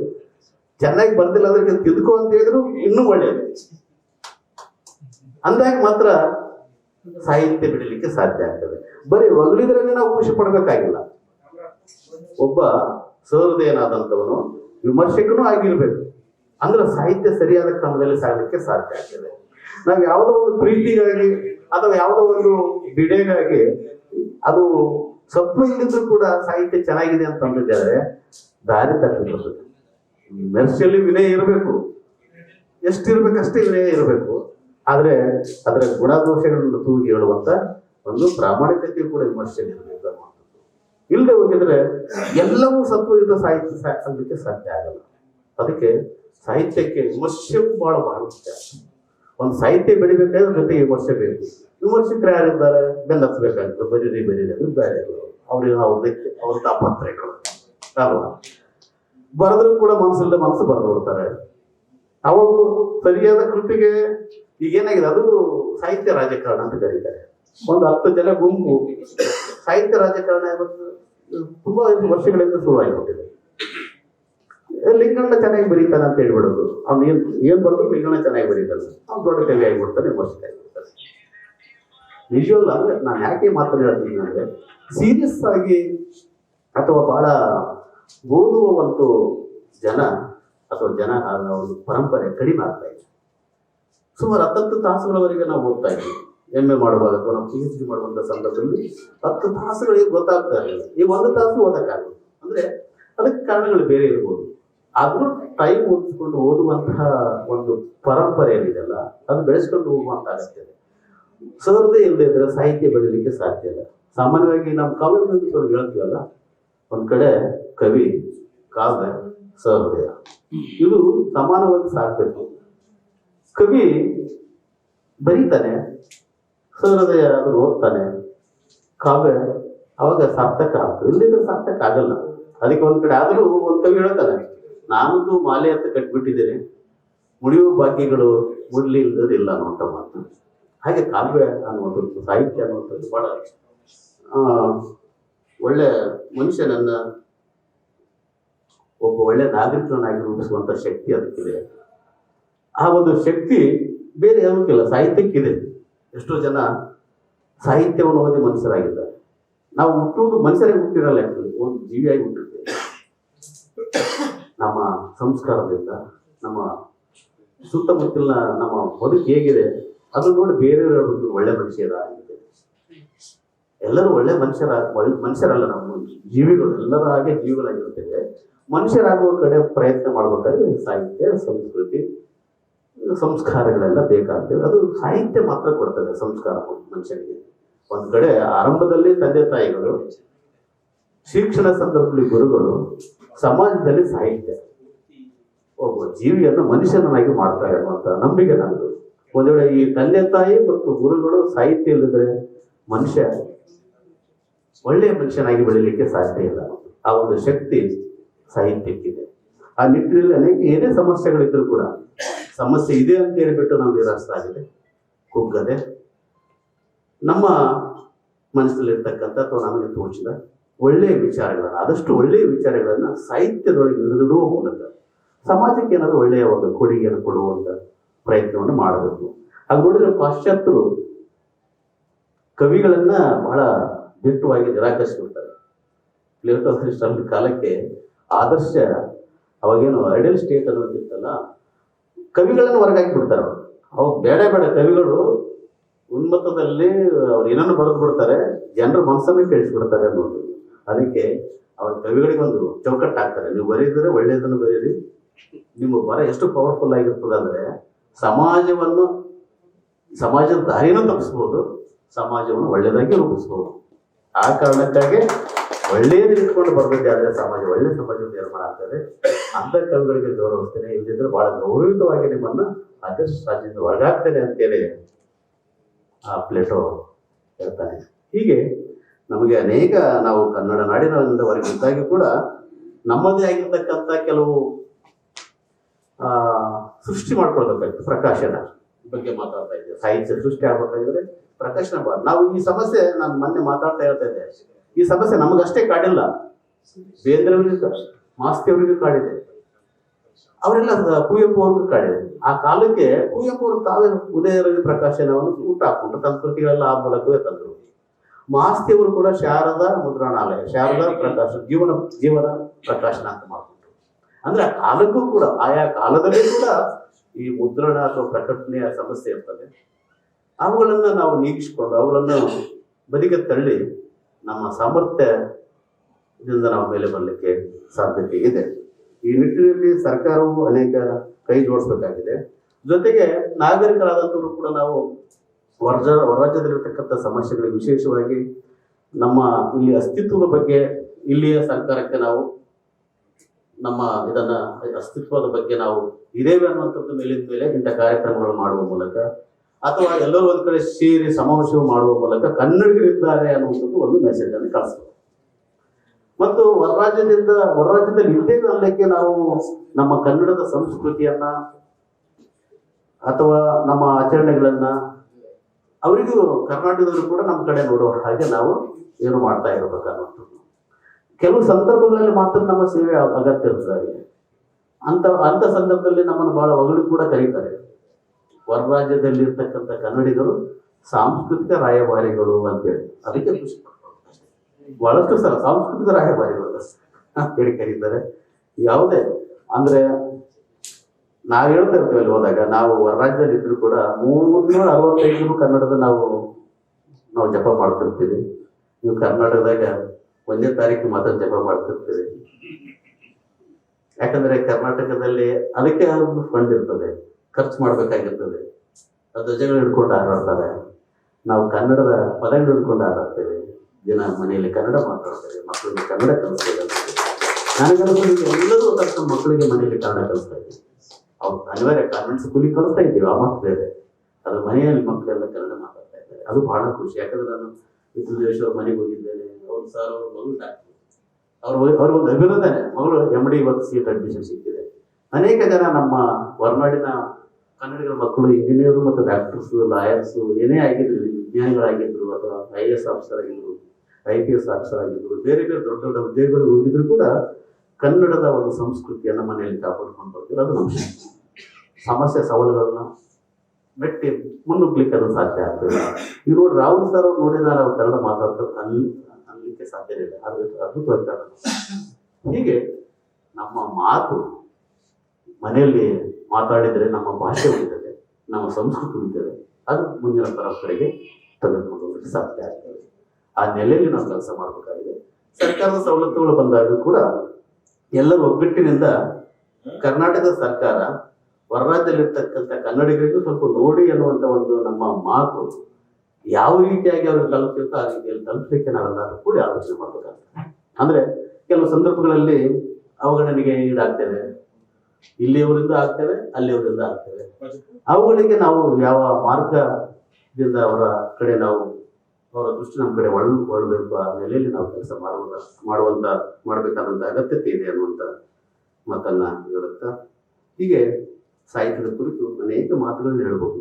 ಹೈದರಾಬಾದ್ನಲ್ಲಿ ಒಬ್ಬೊಬ್ಬರು ಇಟ್ಕೊಂಡು ಮಾತಾಡುವಷ್ಟು ಸಾಹಿತ್ಯ ಇದೆ. ಹಳೆಯ ಕಾಲದಿಂದ ಹಿಡಿದು ಅಥವಾ ಪ್ರಾಚೀನ ಕಾಲದಿಂದ ಹಿಡಿದು ಇವತ್ತಿಗೂ ಕೂಡ ಸುಮತಿಯವರು ಮನೆ ಒಂದು ಪುಸ್ತಕ ಬಿಡುಗಡೆ ಮಾಡಿದ್ರು, ಮುತ್ತಿನ ತೋರಣ ಅಂತ ಹೇಳಿ. ಎಷ್ಟು ಅದ್ಭುತವಾಗಿರ್ತಕ್ಕಂಥ ಕವಿತೆಗಳಿದ್ದಾವೆ. ನಾನು ಓದಿದ್ದೇನೆ, ಅನೇಕ ಕವಿತೆಗಳನ್ನು ಓದಿದ್ದೇನೆ. ಆಮೇಲೆ ಇಲ್ಲಿ ನಮ್ಮ ರಮೇಶ್ ಬಾಬು ಅವರು ಒಳ್ಳೆಯ ಲೇಖಕರು. ಅವರು ಕನ್ನಡದಲ್ಲಿ ಬರೀತಾರೆ ಮತ್ತು ತೆಲುಗಿನಿಂದ ಕನ್ನಡಕ್ಕೆ ಅನುವಾದ ಮಾಡ್ತಾರೆ, ಕನ್ನಡದಿಂದ ತೆಲುಗು. ಅದು ಬಹಳ ವಿಶೇಷ. ಸಾಮಾನ್ಯವಾಗಿ ನಾವೇನ್ ಮಾಡ್ತೇವೆ, ನನ್ನಂತವನು ತೆಲುಗಿನಿಂದ ಮಾತ್ರ ಕನ್ನಡಕ್ಕೆ, ನಾನು ಕೇಳೋದೇನಂದ್ರೆ ಕನ್ನಡದಿಂದ ತೆಲುಗಿಗೆ ಹೋಗ್ಬೇಕು. ಸುಮಾರು ಒಂದು 200-300 ಪುಸ್ತಕಗಳಕ್ಕಿಂತ ಜಾಸ್ತಿ ತೆಲುಗಿನಿಂದ ಕನ್ನಡಕ್ಕೆ ಬಂದಿದೆ. ನಾನೇ 2-3 ಪುಸ್ತಕಗಳು ಮಾಡಿದ್ದೀನಿ, ಅದೇ ನಡೀತಾ ಇದೆ. ನಾನು ಯಾಕೆ ಕನ್ನಡದಿಂದ ತೆಲುಗಿಗೆ ಹೋಗ್ಬೇಕಂದ್ರೆ, ನಮ್ಮ ಕನ್ನಡದ ಸಾಹಿತ್ಯ ಸತ್ವ ಏನಿದೆ ಅಂತ ತೆಲುಗು ಕನ್ನಡ ಮಾತು ಬಾರದವರಿಗೆ ಗೊತ್ತಾಗುವ ಹಾಗ. ಮತ್ತೆ ಈ ಅನುವಾದ ಆಗುವ ಮೂಲಕ ಏನಾಗ್ತದಂದ್ರೆ, ಎಷ್ಟೋ ಜನ ಈ ಸೆಲೆಕ್ಷನ್ ಕಮಿಟಿಯಲ್ಲಿ ಇರ್ತಾರೆ, ಪ್ರಶಸ್ತಿ ಕೊಡುವಂತ ಸಂದರ್ಭದಲ್ಲಿ ಕೇಂದ್ರ ಸಾಹಿತ್ಯ ಅಕಾಡೆಮಿ ಆಗಿರ್ಬೋದು ಅಥವಾ ಬೇರೆ ಬೇರೆ, ಅವರು ಅನುವಾದ ಕೃತಿಗಳು ಓದುವ ಮೂಲಕ ಕನ್ನಡದಲ್ಲಿ ಒಂದು ಒಳ್ಳೆಯ ಕವನ ಸಂಕಲನ ಇದೆ, ಕನ್ನಡದಲ್ಲಿ ಒಂದು ಕಾದಂಬರಿಗಳು ಬಂದಿದೆ ಅನ್ನುವಂಥ ಗಮನಕ್ಕೆ ಬರ್ತದೆ ಅಂತ. ಅದಕ್ಕೆ ಅನುವಾದ ಅನ್ನುವಂಥದ್ದು ಒಂದು ಕಾಲಕ್ಕೆ ಬಹಳ ಕಡಿಮೆ ದೃಷ್ಟಿಯಿಂದ ನೋಡ್ತಾ ಇದ್ರು. ಅನುವಾದವು ಇವತ್ತು ಒಂದು ಶಾಖೆಯಾಗಿ ಟ್ರಾನ್ಸ್ಲೇಷನ್ ಸ್ಟಡೀಸ್ ಅನ್ನುವಂಥದ್ದು ಬಹಳ ದೊಡ್ಡ ಪ್ರಮಾಣದ ಒಂದು ಶಾಖೆಯಾಗಿ ಪ್ರಪಂಚದ ವಿಶ್ವವಿದ್ಯಾಲಯಗಳು ಅಥವಾ ಪ್ರಪಂಚದ ಅಧ್ಯಯನ ಸಂಸ್ಥೆಗಳಲ್ಲಿ ಬೆಳವಣಿಗೆ ಬಂದಿದೆ. ಅದು ಒಂದು ಭಾಷೆ ಗೊತ್ತಿಲ್ಲದವರಿಗೆ ಅದು ಬ್ರಿಡ್ಜ್ ಆಗಿ, ಸೇತುವೆ ಆಗಿ ಕೆಲಸ ಮಾಡ್ತಾ ಇದೆ. ಕನ್ನಡ ಬಾರದವರಿಗೆ ತೆಲುಗಿನ ಕೃತಿಗಳು, ಅದು ಇಂಗ್ಲಿಷ್ ಬಾರದವರಿಗೆ ಕನ್ನಡದ ಕೃತಿಗಳು ಅನುವಾದದ ಮೂಲಕ ವಿಶ್ವ ಸಾಹಿತ್ಯ ರೂಪವನ್ನು ಕಂಡುಕೊಳ್ಳಲಿಕ್ಕೆ ಸಾಧ್ಯ ಆಗ್ತದೆ. ಆ ನೆಲೆಯಲ್ಲಿ ಅನೇಕ ನಮ್ಮ ಹೈದರಾಬಾದ್ನಲ್ಲಿರ್ತಕ್ಕಂಥ ಲೇಖಕರು ಅನುವಾದ ಪ್ರಕ್ರಿಯೆಯಲ್ಲಿ ಕೂಡ ತೊಡಗಿಸಿಕೊಂಡಿದ್ದಾರೆ ಅನ್ನುವಂಥದ್ದು ನಾನು ಹೇಳಲಿಕ್ಕೆ ಇಷ್ಟಪಡ್ತೇನೆ. ಅದು ಬಹಳ ಒಳ್ಳೆಯ ಬೆಳವಣಿಗೆ. ಯಾಕಂದ್ರೆ ಇಲ್ಲಿ ಇರುವವರು ಅಟ್ಲೀಸ್ಟ್ ನಮ್ಮ ಕನ್ನಡ ಮತ್ತು ತೆಲುಗಿನ ಮಧ್ಯೆ ಈ ಅನುವಾದದ ಮೂಲಕ ಕೊಡುಕೊಡುಗೆ ಆಗ್ತಕ್ಕಂಥದ್ದು ನಮ್ಮ ಸಾಹಿತ್ಯದ ಬೆಳವಣಿಗೆಗೆ ಅದು ಕಾರಣ ಆಗ್ತದೆ, ಆಗ್ಬೇಕು ಕೂಡ. ಅಂದಾಗ ಮಾತ್ರ ಏನಾಗ್ತದೆ, ನಾವು ತೆಲುಗಿನಲ್ಲಿ ಇತ್ತೀಚೆಗೆ ಏನು ಟ್ರೆಂಡ್ ನಡೀತದೆ ಅನ್ನೋದು ನಮಗೆ ಗೊತ್ತಾಗ್ತದೆ. ಅಥವಾ ನಮ್ಮ ಕನ್ನಡದ ಕೃತಿಗಳು ಅವರಿಗೆ ಹೋಗ್ತಾ ಇದ್ದಾರೆ, ಕನ್ನಡ ಸಾಹಿತ್ಯದಲ್ಲಿ ಇವತ್ತೇನು ಪ್ರಕ್ರಿಯೆ ನಡೀತಾ ಇದೆ, ಎಂಥ ಒಂದು ಸಾಹಿತ್ಯ ಸೃಷ್ಟಿ ಆಗ್ತದೆ ಅಂತಕ್ಕಂಥದ್ದು ಅವರಿಗೆ ಗೊತ್ತಾಗ್ತದೆ. ಸೊ ಈ ಮೂಲಕ ನಾವು ಅನುವಾದವು ಕೂಡ ಸಾಹಿತ್ಯ ಬೆಳಲಿಕ್ಕೆ ಒಂದು ಪ್ಲಾಟ್ಫಾರ್ಮ್ ಆಗಿದೆ. ನಾವು ನೋಡಿದ್ರಲ್ಲ, ಇತ್ತೀಚೆಗೆ ನಮಗೆ ಅನುವಾದವೇ ಕನ್ನಡಕ್ಕೆ ಬಹಳ ದೊಡ್ಡ ಬೂಕರ್ ಪ್ರಶಸ್ತಿಯನ್ನು ತಂದುಕೊಟ್ಟಿದ್ರು ಅಲ್ವಾ. ಮುಸ್ತಾಕ್ ಅವರ ಕೃತಿ ಅವರು ದೀಪಾ ಬಸ್ತಿ ಅವರು ಇಂಗ್ಲಿಷ್ಗೆ ಟ್ರಾನ್ಸ್ಲೇಟ್ ಮಾಡದೆ ಹೋಗಿದ್ರೆ, ಆ ಪುಸ್ತಕ ನಾವು ಓದಿಲ್ಲ. ಕನ್ನಡದ ಎಷ್ಟಾಗಿದ್ರು ಕೂಡ ಎಲ್ಲ ಪುಸ್ತಕಗಳು ಓದ್ಬೇಕಂತೇನಿಲ್ಲ, ಯಾಕಂದ್ರೆ ಟೆಕ್ಸ್ಟ್ಗಳು ಸಿಗಲ್ಲ ಅನ್ನುವಂಥದ್ದು ಹೊರಗಡೆ ಇರ್ತಿದೆ ಅಲ್ವಾ. ಇವತ್ತೆಲ್ಲರ ಕೃತಿಯನ್ನು ಓದ್ತಾ ಇದ್ದಾರೆ, ಕುರಿತು ಮಾತಾಡ್ತಾ ಇದ್ದಾರೆ. ಎಷ್ಟೋ ಜನ ಇಲ್ಲಿ ಕನ್ನಡ ಬಾರದವರಿಗೆ ಕೂಡ ಅದು ಇಂಗ್ಲಿಷ್ ಮೂಲಕ ತಲುಪಿಬಿಟ್ಟಿದೆ.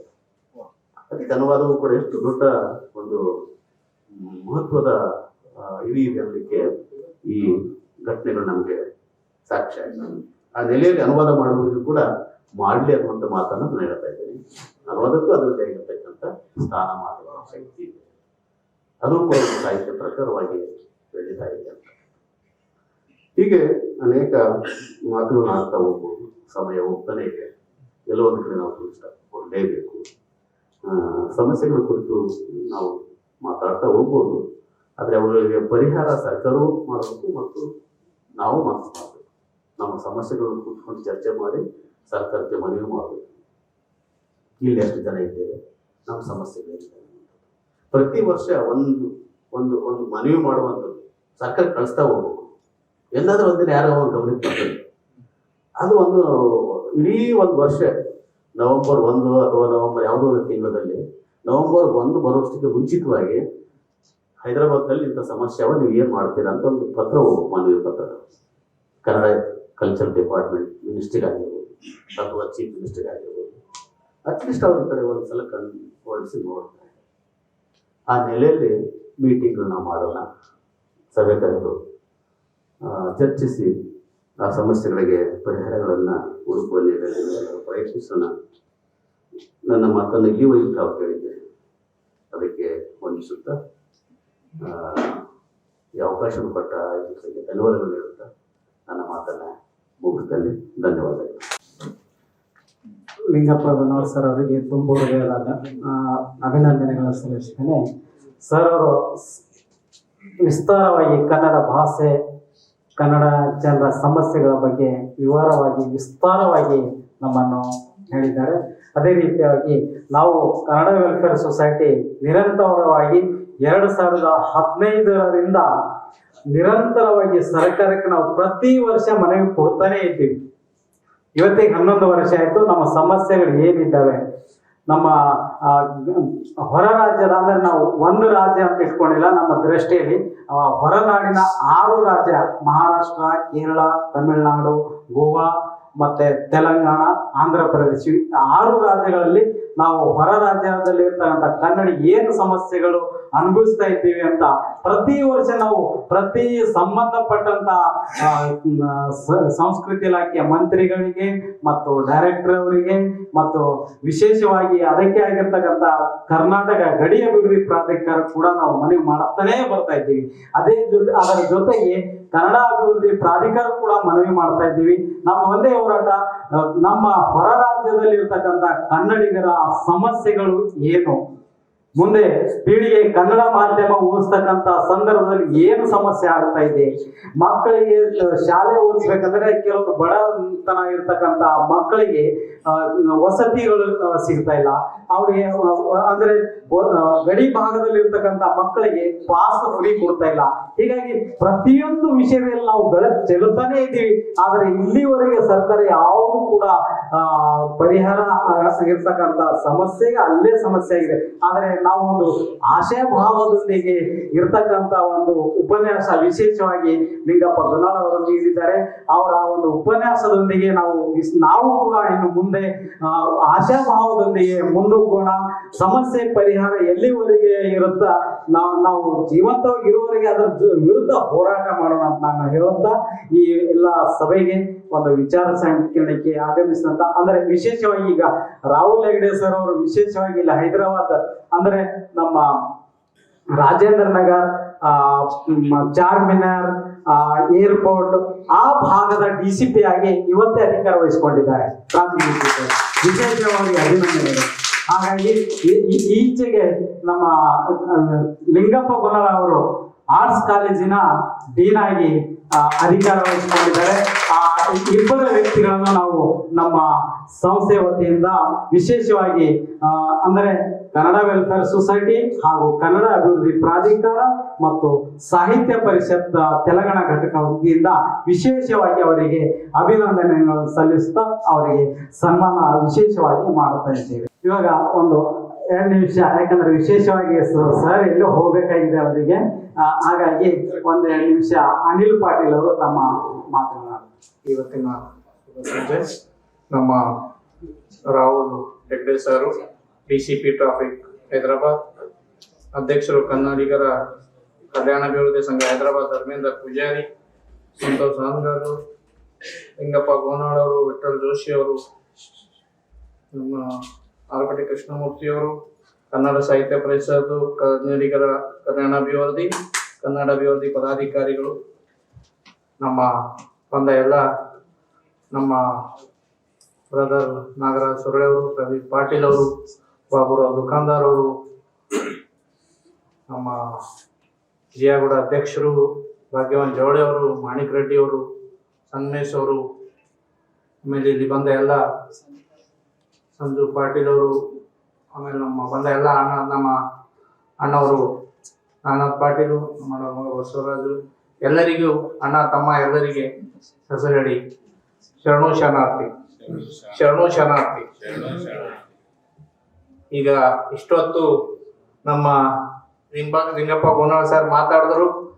ಆಕ್ಚುಲ್ ನಾವು ಇದು 2014 ತೆಲಂಗಾಣ ಆದ್ಮೇಲೆ ಫಸ್ಟ್ ಟೈಮ್ ಹೊರನಾಡು ಕನ್ನಡ ರಾಜ್ಯೋತ್ಸವ ಮಾಡಿದ್ದು ಹೆಮ್ಮೆಯಿಂದ ಹೇಳ್ಕೊತೀವಿ ನಾವು ಅಂದ್ರೆ ನಾವೆಲ್ಲ ಅಣ್ಣ ತಮ್ಮರು ಸೇರಿ ಫಸ್ಟ್ ಟೈಮ್ ತೆಲಂಗಾಣದಲ್ಲಿ ಕನ್ನಡ ರಾಜ್ಯೋತ್ಸವ ಮಾಡಿ 2015 ನಾವು ಒಂದಾಗಿ ಕೂಡಿದೀವಿ. ಅದೇ ತರ ಮತ್ತೆ 2018 ಇದೇ ರವೀಂದ್ರ ಭಾರತಿಯಲ್ಲಿ 26 ಜನವರಿ 2018 ಒಂದು ಒಳ್ಳೆ ಒಂದು ಕಲ್ಚರ್ ಪ್ರೋಗ್ರಾಮ್ಸ್ ಮಾಡಿ ಅದರಲ್ಲಿ ನಾವು ಒಂದು ಒಳ್ಳೆ ಮೀಟಿಂಗ್ ಮಾಡಿ ನಮ್ಮ KTR ಸರ್ ಬಂದಿದ್ರು.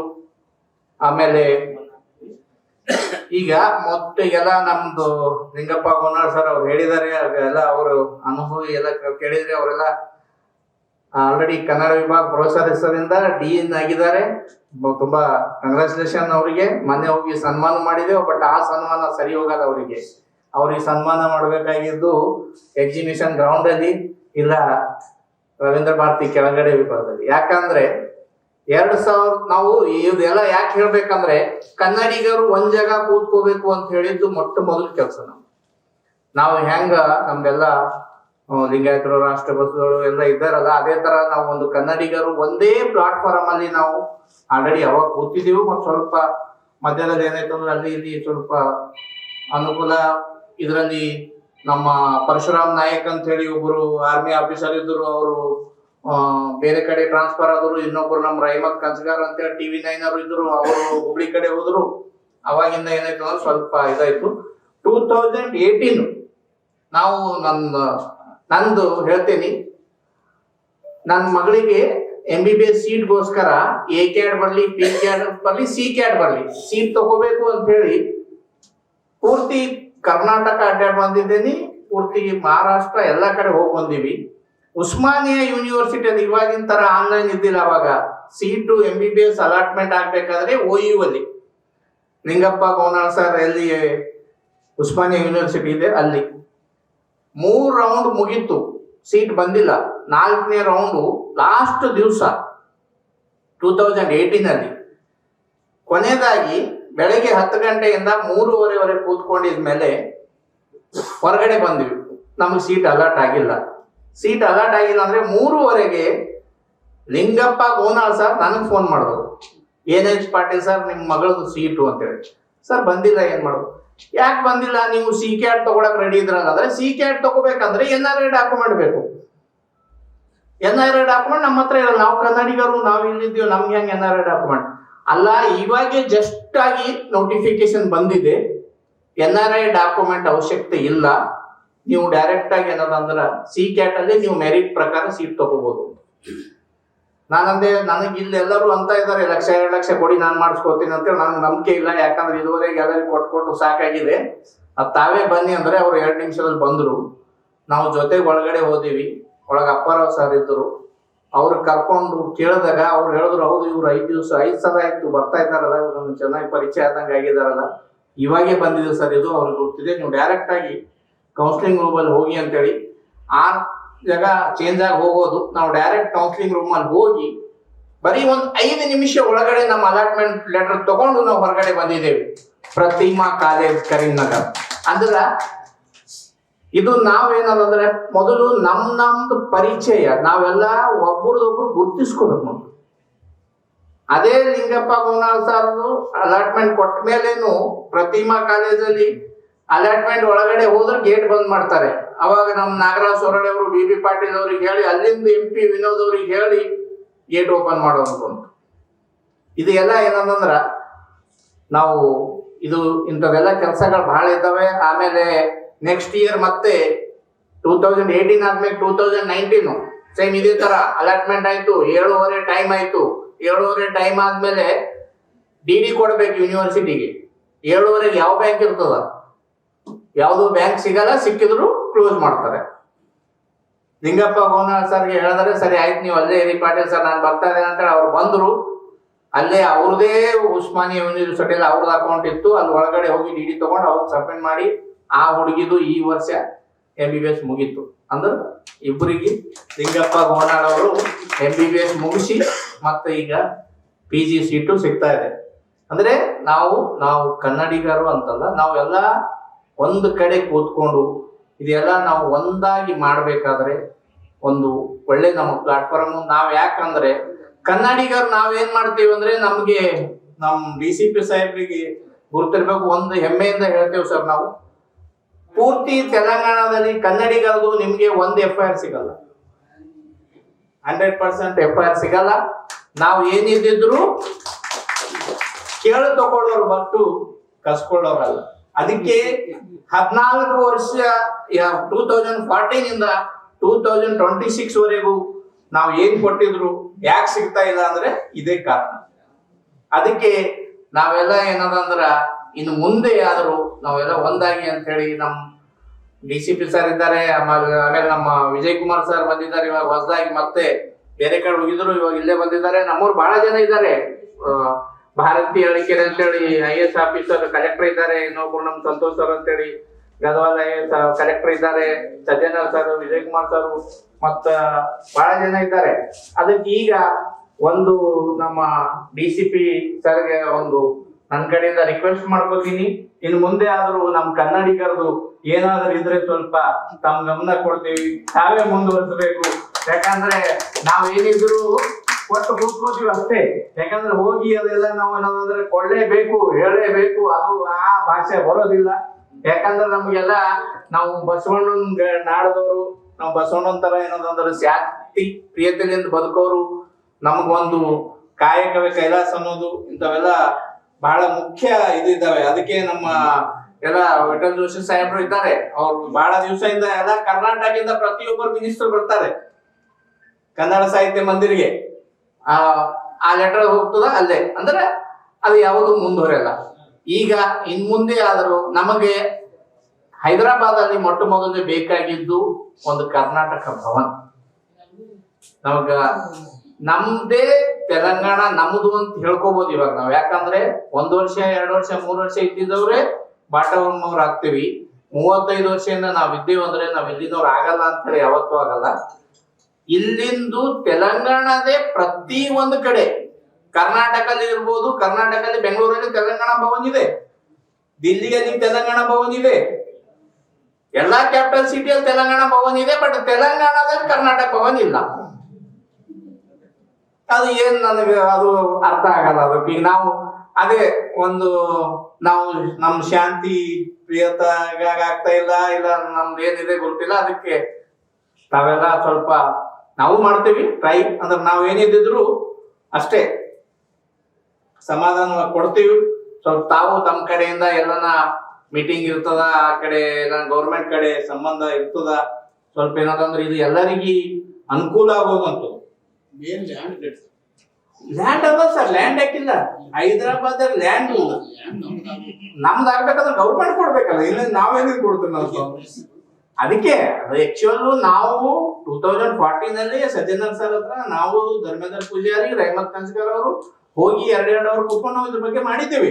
ಬಟ್ ಅವಾಗಿಂದ ಆಗಿದೆ ಅದೇ. ಮತ್ತೆ 10 ವರ್ಷ ಆದ್ಮೇಲೆ ಗೌರ್ಮೆಂಟ್ ಚೇಂಜ್ ಆಯ್ತು. ಇನ್ನು ಮತ್ತೆ ಮುಂದೆ 5 ವರ್ಷ ಆದ್ರೆ ಇನ್ನು ಹಂಗೆ ಆಗತ್ತೆ. ಅದಕ್ಕೆ ಇನ್ನು ಮುಂದಾದ್ರೆ ನಾವು ಹೆಂಗದ ಮಾಡಿ ಗೌರ್ಮೆಂಟ್ ಚೇಂಜ್ ಆಗೋದಕ್ಕೂ ಅದಕ್ಕೂ ಏನ್ ಸಂಬಂಧ ಇಲ್ಲ. ನಾವು ನಮ್ದು ಲೆಟರ್ ಕೊಟ್ಟಿದ್ದು ಅದಕ್ಕೆ ಏನ್ ಮಾಡ್ಬೇಕಂದ್ರೆ ಜಮಾ ಮಾಡ್ಕೊಂಡು ಒಯ್ದು ಒಂದು ಫೈಲ್ ಮಾಡ್ಕೊಂಡು ಕೊಡ್ತಾ ಹೋಗ್ತಾನೆ ಇರ್ಬೇಕು ಅದಕ್ಕೆ.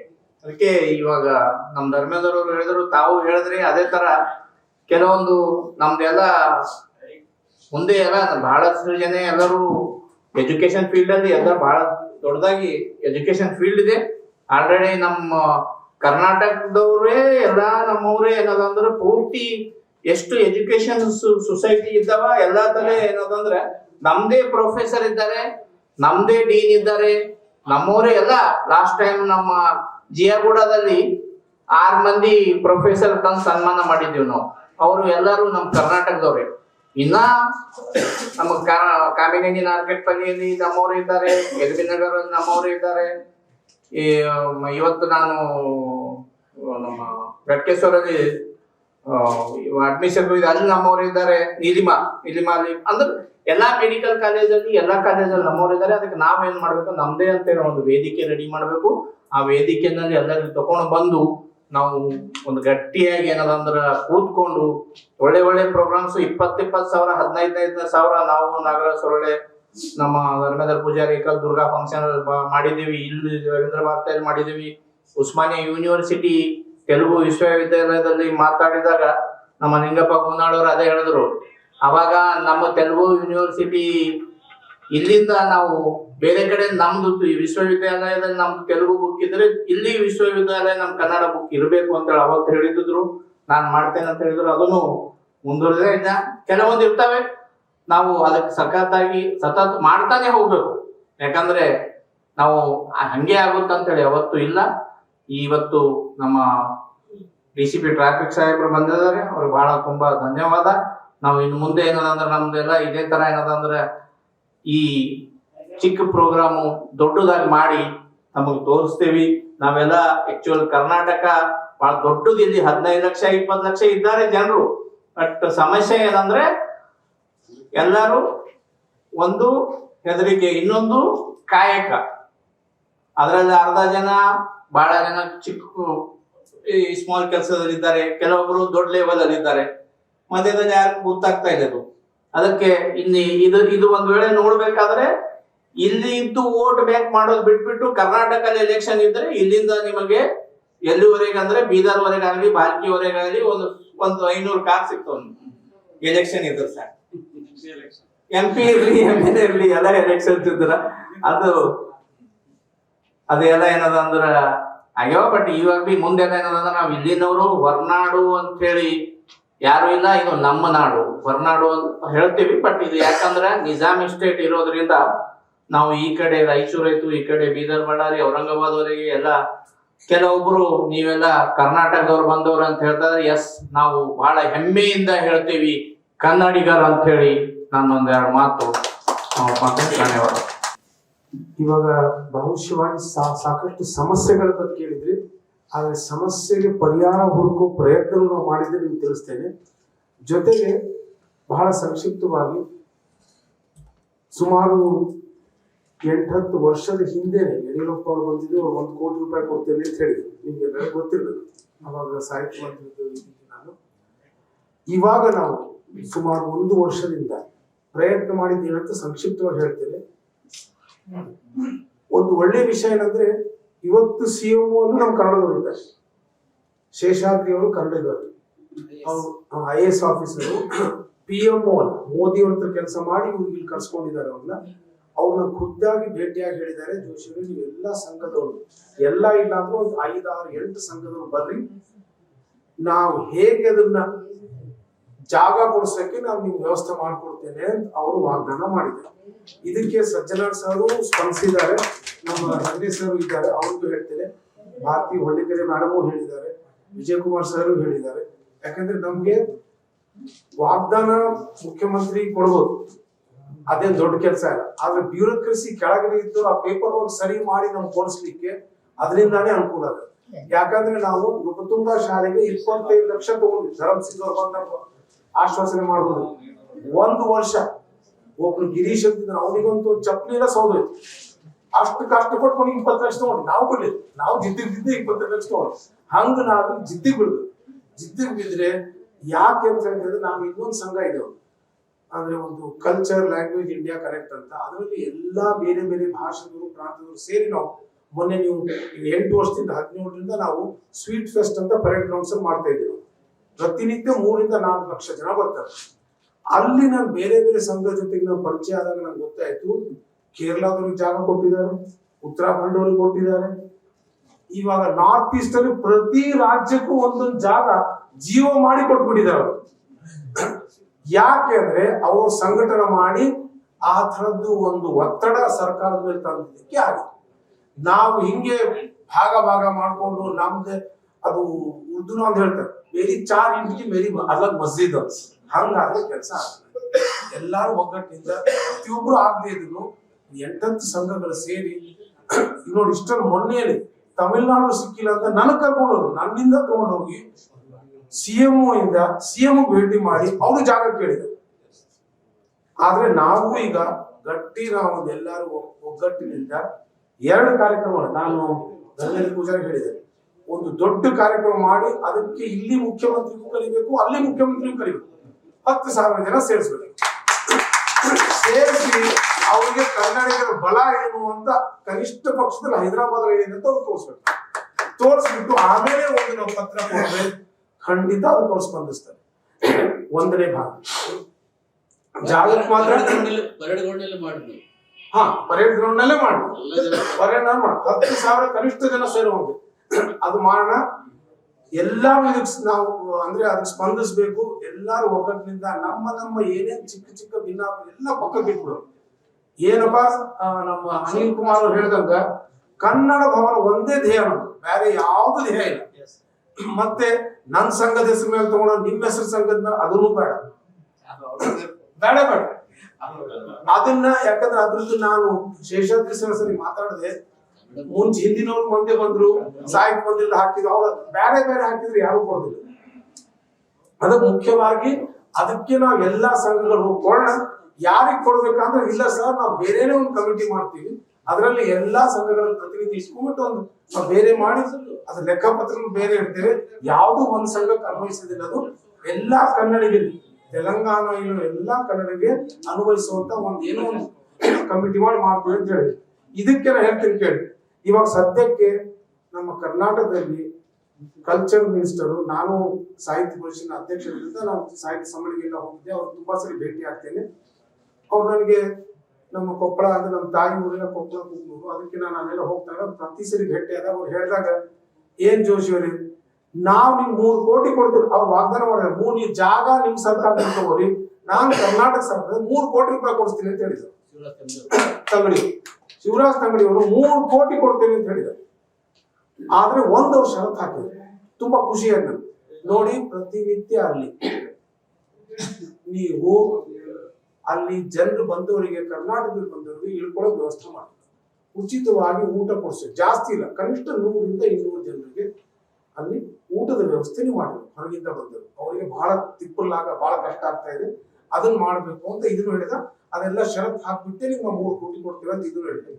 ಸೊ ಅದರಿಂದ ನಾವೆಲ್ಲರೂ ಸೇರಿ ಇದನ್ನ ಮಾಡೋಣ ಅಂತ ಹೇಳ್ತೇವೆ. ಇದು ಒಂದು ಸಂಘಟನೆ ಬಗ್ಗೆ. ಸಾಹಿತ್ಯದ ಬಗ್ಗೆನೂ ನಾನು ಹೇಳ್ಬೇಕು.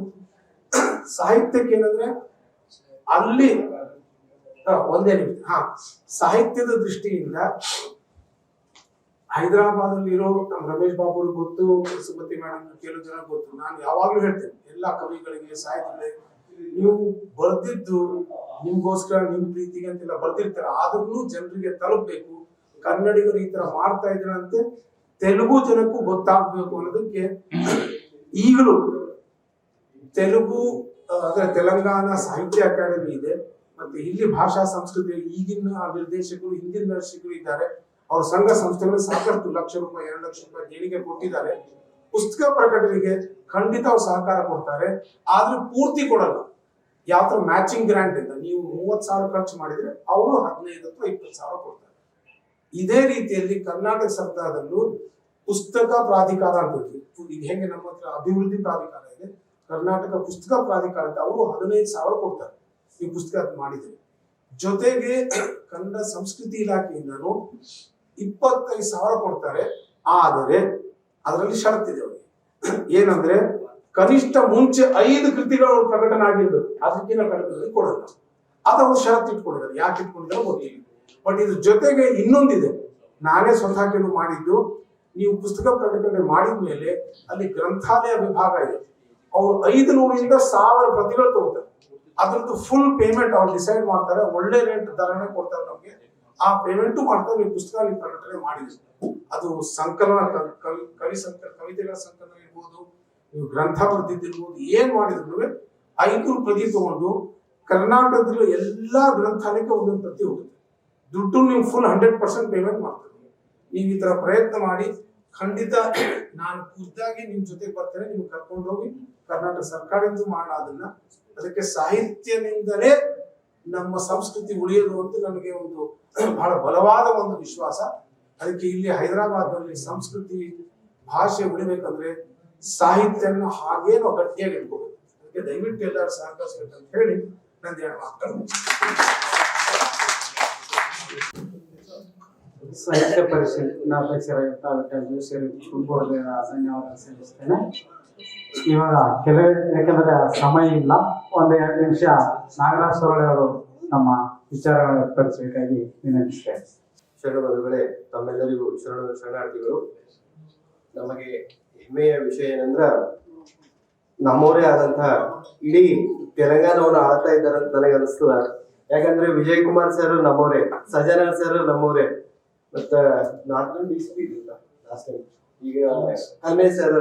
ಅಂದ್ರ ನಾವ್ ಯಾವ ಡಿಪಾರ್ಟ್ಮೆಂಟ್ ದಾಗ ಹೋದ್ರು ನಮ್ಮವರೇ ಇದಾರೆ ಇವತ್ತು.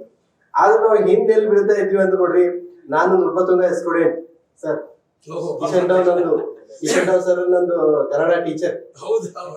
ಹಾ, ನಿಮ್ದು ಪೂರ್ತಿ ಕರ್ನಾಟಕ ಸಾಹಿತ್ಯ ಮಂದಿರದಾಗಲಿ ನನ್ನೆಲ್ಲ ಫ್ರೆಂಡ್ಸ್ ಬಹಳಷ್ಟು ಜನ ನಿಮ್ ಮನೆ ಗೊತ್ತು, ನಿಮ್ದೆಲ್ಲ ಅಲ್ಲಿಂದೇ ನಾವು ತಿರುಗಾಡಿದ್ದು. ಅಂದ್ರೆ ನಾ ಚಿಕ್ಕವನಿಂದಲೇ ಈ ಒಂದು ಕರ್ನಾಟಕ ಸಾಹಿತ್ಯ ಮಂದಿರ ಆಗ್ಲಿ, ವಿವಿ ಹಾಸ್ಟೆಲ್ ಆಗ್ಲಿ ಆ ಪಕ್ಕದಲ್ಲಿ ಇರೋ ನಾವು ಕಾಚಿಗೂಡದಲ್ಲಿ. ಆದರೆ ಒಂದ್ ನೋಡ್ರಿ, ನಮಗ್ ಗೊತ್ತು ನಾವು ಹಿಂದೆ ಎಲ್ಲಿ ಬೀಳ್ತಾ ಇದ್ವಿ ಅಂದ್ರೆ ಸರ್ ರಾಹುಲ್ ಸರ್ ನಮ್ಗೆ ಕೊಟ್ಟಿಲ್ಲ ಅಂತಿಲ್ಲ ಗೌರ್ಮೆಂಟ್ ಲ್ಯಾಂಡ್. ಜನರಿಗೆ ಗೊತ್ತು, ನಮ್ದೇನೀಗ ಟ್ಯಾಂಕ್ ಬಂಡ್ ಇದೆಯಲ್ಲ ಅದ್ರ ಪಕ್ಕದಲ್ಲಿ ಆ ಲ್ಯಾಂಡ್ ನಮ್ದು, ಅದು ಲ್ಯಾಂಡ್ ನಮ್ದು. ನಮ್ ಹಣೆ ಬರ ಏನಂದ್ರೆ ಅದಕ್ಕೆ ನಾವು ಫಾಲೋ ಮಾಡ್ಕೊಳ್ಳಿ. ಯಾರಿಗೆ ಗೊತ್ತಿಲ್ಲ, ನಾ ಬಹಳ ಜನರಿಗೆ ಹೇಳಿದ್ದೆ. ನಾ ಸಣ್ಣ ಎಷ್ಟು ಈಗ ಸತ್ತನೂ ಅದೇ ಕರ್ನಾಟಕ ನಮ್ದು ನಾಟ್ಯ ರಂಗದ ಹೆಸರು ಮೇಲೆ ಇದೆ. ಅದು ಕಬ್ಜಾ ಮಾಡ್ಕೊಂಡಿದ್ದಾರೆ. ಅಂದ್ರೆ ನಮ್ಮ ಹಣೆ ಬರ ಈಗ ನೋಡ್ರಿ, ಗವರ್ನಮೆಂಟ್ ಕೊಡ್ತಾ ಇದೆ ಅಂದ್ರೆ ನಾವು ಏನಂದ್ರೆ ಒಗ್ಗಟ್ಟಾಗ್ತಾ ಇಲ್ಲ. ನಾವು ಯಾವುದೇ ಒಂದು ವರ್ಷ ಕಾರ್ಯಕ್ರಮ ಮಾಡ್ತೀವಿ, ಮತ್ತೆ ಭೂಲ್ಗೆಯ ಅಂದ್ರೆ ನಾವು ಏನಂದ್ರ ನಾವೆಲ್ಲರೂ ಒಗ್ಗಟ್ಟಿಗರಾಗಿ ನಾವು ಈಗ ನಮ್ಗ್ ಬಹಳ ನಮ್ ಖರಾಬ್ ಏನ್ ಅನ್ಸ್ತದ ನೋಡ್ರಿ. ನಾವ್ ಒಂದ್ ವರ್ಷ ನಾವ್ ಯಾಕೆ ಮಾಡ್ಬಾರ್ದು? 10 ಜನ ಇರ್ಲಿ, ನಾವ್ ಕನ್ನಡ ರಾಜ್ಯೋತ್ಸವ ಯಾಕೆ ಮಾಡ್ಬಾರ್ದು ನೋಡ್ರಿ. ನಾವ್ ಮಾತು ಹೋಗ್ತಾ ಇದ್ವಿ. ಈಗ ಯಾರೋ ಒಂದ್ ಪುಷ್ ಆಗಿ ಅವರೇ ಮಾಡ್ತಾ ಇದಾರೆ, ಇವ್ರು ಏನೋ ಒಂದ್ ಕಡೆ ಪತ್ರಕರ್ತರು ಇದಾರೆ. ಸರ್ ಏನೇ ಆಗ್ಲಿ ಅವ್ರ ಒಂದ್ ಕೆಲಸ ಮಾಡ್ತಾ ಇದ್ರಲ್ಲ, ಸಪೋರ್ಟ್ ಮಾಡಿ. ಸರರ್ ಆಗ್ಲಿ, ನಮ್ಗೆಲ್ಲರೂ ಪ್ರತಿಯೊಬ್ಬರು ನಮ್ಗೆ ಸಪೋರ್ಟಿವ್ ಇದ್ದಾರೆ. ಆದ್ರೆ ನಾವು ಎಲ್ಲಿ ಹಿಂದ್ಗಡೆ ಬಿಡ್ತಾ ಇದ್ರೆ ತಿಕ್ಕಾಟದಲ್ಲಿ ಇರ್ತೀವಿ, ಇಲ್ಲ ಅಂದ್ರೆ ನಮ್ ಕೆಲಸದಲ್ಲಿ ಇರ್ತೀವಿ. ಆದ್ರೆ ನಮ್ಗೆ ಹೆಮ್ಮೆಯಿಂದ ನಾನು ಕನ್ನಡ ಮಾತಾಡ್ತೀನಪ್ಪ, ನಾನು ಇರ್ಬೇಕು, ನಮ್ಮ ಒಂದು ಮಾತೃಭಾಷೆ ಕನ್ನಡ, ನಮ್ಮ ತಾಯಿ ಕನ್ನಡ ಅಂತ ಹೇಳಿ ಈಗ ಕನ್ನಡಿಗರೇನು ಹೋರಾಡ್ತಾ ಇದ್ದಾರೆ ಕರ್ನಾಟಕದಲ್ಲಿ. ನೋಡಿದ್ರೆ ಇಡೀ ಭಾರತ ದೇಶದಲ್ಲಿ ಯಾರಾದ್ರೂ ಮುಂದೆ ಹೋರಾಟ ಮಾಡ್ತಾ ಇದ್ದಾರೆ ಅಂದ್ರೆ ಅದು ಕನ್ನಡಿಗರ ಅಂತ ನನಗೆ ಅನಿಸ್ತದೆ. ಅದಕ್ಕೆ ದಯವಿಟ್ಟು ತಾವು ಕೂಡ ಸಹಕರಿಸಿ, ನಾವು ಕೂಡ ತಮ್ಗೆ ಕೈ ಜೋಡಿಸ್ತೀವಿ. ಸಣ್ಣ ಪುಟ್ಟ ಸಮಸ್ಯೆಗಳಿದ್ರೆ ನಾವು ಕುಂತು ಮಾತಾಡ್ಕೋಬಹುದು ಅಂತ ಹೇಳಿ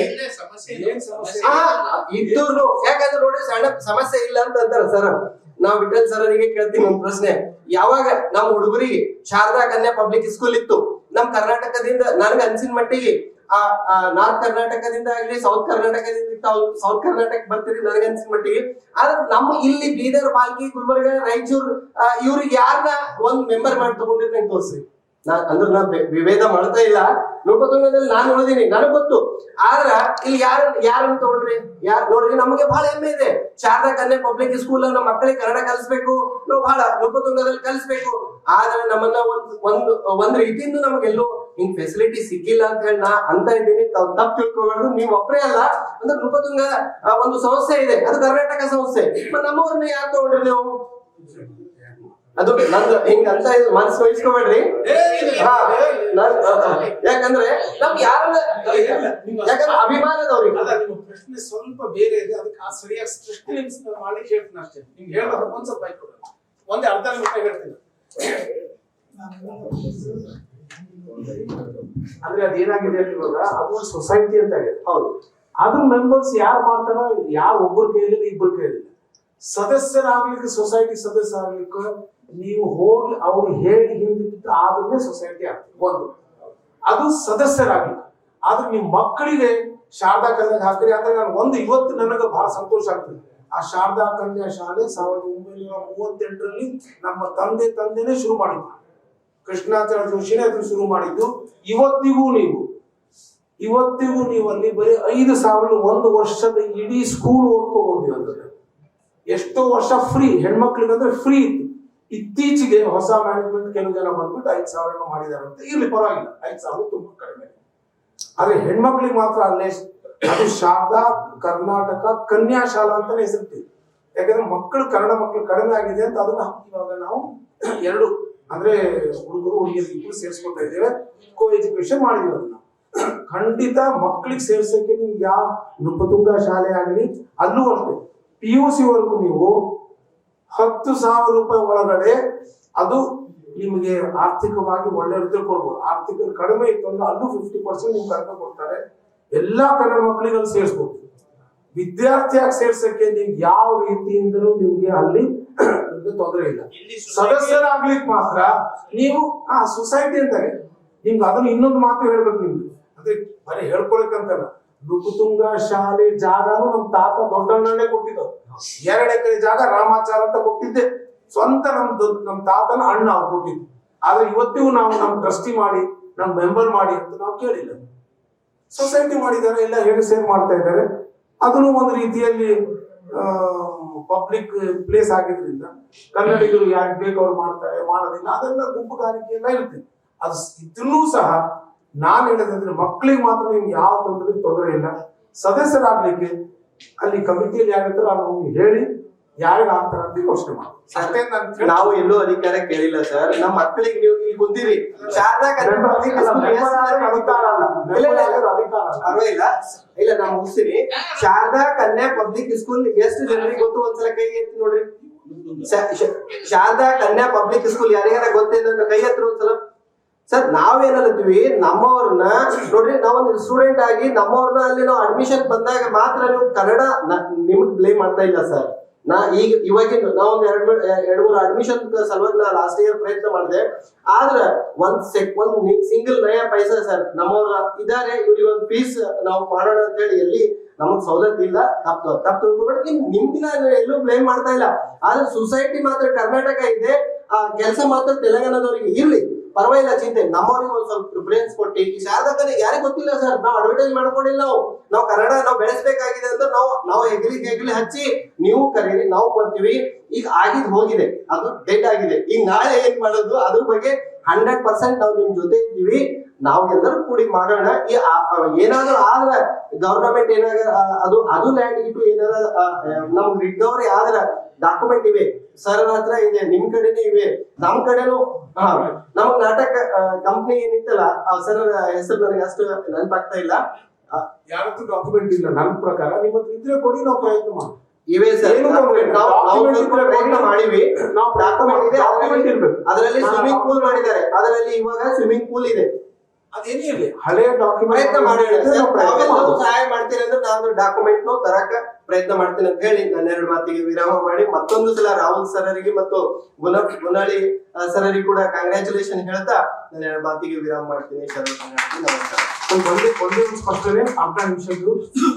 ಪ್ರವೇಶಕ್ಕೆ ಯಾರಿಗಾದ್ರೂ ತೊಂದರೆ ಆದ್ರೆ ಖಂಡಿತ ನೀವು ಅಧ್ಯಕ್ಷರಿದ್ದಾರೆ ಸುಧೀಂದ್ರ ಕುಲಕರ್ಣಿ, ಎಸ್ ಜಡ್ಜ್ ಅವರು ಮಾತಾಡ್ರಿ, ಖಂಡಿತ ಡಿಸ್ಕೌಂಟ್ ಕೊಡ್ತಾರೆ, ಫ್ರೀನೂ ಮಾಡ್ತಾರೆ. ಜೊತೆಗೆ ಕೆಲವು ಜನಕ್ಕೆ ತೊಂದರೆ ಆಗಿದೆ. ಯಾಕಂದ್ರೆ ಅವಾಗ ಯಾರು ಇದ್ರಲ್ಲಿ ಕೂತಿರ್ತಾರೋ, ಸೆಕ್ರೆಟರಿ ಇರ್ತಾರೋ, ಪ್ರಿನ್ಸಿಪಲ್ ಇರ್ತಾರೋ, ಯಾಕೆ ಕೊಟ್ಟಿಲ್ಲ ನನಗೆ ಗೊತ್ತಿಲ್ಲ. ಬಟ್ ಖಂಡಿತ ಅದು ನಿಮ್ಮ ಅಧಿಕಾರ. ನೀವು ಖಂಡಿತ ಅವ್ರಿಗೆ ಹೇಳಿ ನೀವು ಅಲ್ಲಿ ಅಡ್ಮಿಷನ್ ತಗೋಬಹುದು. ಅದರಲ್ಲಿ ನೀವು ಕಡಿಮೆನೂ ಮಾಡ್ಕೊಂಡು ಖಂಡಿತ ತಗೋಬಹುದು. ನಿಮ್ಗೆ ಏನ್ ತೊಂದರೆ ಆದ್ರೆ ಅಲ್ಲಿ ಹೋಗಿ ಅಪ್ರೋಚ್ ಆದ್ರೆ ಹಿಂಗೆ ನನಗೆ ಫೋನ್ ಮಾಡಿ. ನಾನು ಈಗ ನೀವು ಸದಸ್ಯರಲ್ಲಿ, ನಾನು ಬರೇ ಸದಸ್ಯ ಇಲ್ಲೂ, ನಾನು ಅದು ಯಾವುದು ಕಮಿಟಿಯಲ್ಲೂ ಇಲ್ಲ, ಇದರಲ್ಲೂ ಇಲ್ಲ ನಾನು. ಆದ್ರೆ ಖಂಡಿತ ನಿಮ್ಗೆ ಆಶ್ವಾಸನೆ ಕೊಡ್ತೇನೆ, ನಿಮ್ಗೆ ಪ್ರವೇಶಕ್ಕೆ ಅಡ್ಮಿಷನ್ಗೆ ಏನ್ ತೊಂದರೆ ಆದ್ರೂ ಖಂಡಿತ ಕನ್ನಡದವರಿಗೆ ಡೆಫಿನೆಟ್ಲಿ ಅಲ್ಲಿ ಅಡ್ಮಿಷನ್ ಕೊಟ್ಟೇ ಕೊಡ್ಬೇಕು, ಕೊಟ್ಟೇ ಕೊಡ್ತಾರೆ. ಏನ್ ತೊಂದರೆ ಆಗಲ್ಲ ಹೇಳಿ. ಖಂಡಿತವಾಗಿ ನಿಮಗೆ ಯಾವುದೇ ನೃಪತುಂಗ ಅಲ್ಲಿ ಕನ್ಯಾ ಪ್ರೌಢಶಾಲೆ ಶಾರದಾ ಇದಕ್ಕಾಗ್ಲಿ ಏನಾದ್ರು ನೀವು ಪ್ರವೇಶ ಬೇಕಂದ್ರೆ ವಿಠಲ್ ಜೋಶಿ ಕಾಂಟ್ಯಾಕ್ಟ್ ಮಾಡಿ, ನನ್ನ ಕಾಂಟ್ಯಾಕ್ಟ್ ಮಾಡಿ. ಬೇಕಾದ್ರೆ ನಾವು ಹೋಗಿ ನಿಮ್ಗೆ ಅಡ್ಮಿಷನ್ ಮಾಡಿಸ್ತೀವಿ, ಅದು ಖಂಡಿತವಾಗಿ. ಹಾಗಾಗಿ ಈ ವಿಚಾರವನ್ನು ವ್ಯಕ್ತಪಡಿಸಿದ ನಾಗರಾಜ್ ಸೊಳ್ಳೆ ಅವರಿಗೆ ಕೂಡ ಧನ್ಯವಾದ ಅರ್ಪಿಸುತ್ತೇನೆ. ಈ ಒಂದು ಸಭೆಗೆ ವಿಶೇಷವಾಗಿ ನಮ್ಮ ಕನ್ನಡಿಗರಾಗಿರ್ತಕ್ಕಂಥ ಹೆಮ್ಮೆಯ ಮುತ್ತು ರತ್ನಗಳಿವರು, ಯಾಕಂದ್ರೆ ರಾಹುಲ್ ಹೆಗ್ಡೆ ಅವರಲ್ಲಿ ಮತ್ತೆ ಲಿಂಗಪ್ಪ ಗುಣಾಳ್ ಅವರಿಗೆ ವಿಶೇಷವಾಗಿ ಸನ್ಮಾನ ಮಾಡ್ತೇವೆ.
ಈ ನಮ್ಮ ಕಾರ್ಯಕ್ರಮಕ್ಕೆ ಬಸವರಾಜ್ ಲಾರ್ ಅವರು ಬಹಳ ಸೇವೆ ಮಾಡಿದ್ದಾರೆ. ಮತ್ತೆ ನಮ್ಮ ಲಿಂಗಪ್ಪ ಸರ್ ಇವತ್ತು ನಿನ್ನೆ ಬೆಳಗ್ಗೆ ಅಲ್ಲಿ ವಿಜಯವಾಡದಿಂದ ಬಂದು ಇಲ್ಲಿ ಸಭೆಗೆ ಹಾಜರಾಗಿದ್ದಾರೆ. ಅವರಿಗೆ ಕೂಡ ಅಭಿನಂದನೆ ಸಲ್ಲಿಸುತ್ತಾ ರಾಹುಲ್ ಸರ್ ಅವರು ಸುಮಾರು 2.5 ತಾಸು ನಮಗಾಗಿ ಸಮಯ ಕೊಟ್ಟಿದ್ದಾರೆ. ಅವರಿಗೆ ನಮ್ಮ ಪರವಾಗಿ ಧನ್ಯವಾದ ಸಲ್ಲಿಸುತ್ತಾ ಈ ಸಭೆಯಲ್ಲಿ ಈ ಒಂದು ಸಭೆಗೆ ಎಲ್ಲರಿಗೂ ಇಲ್ಲಿಗೆ ಈ ಸಭೆ ಮುಕ್ತಾಯವಾಗುತ್ತೆ. ಎಲ್ಲರಿಗೂ ಧನ್ಯವಾದ.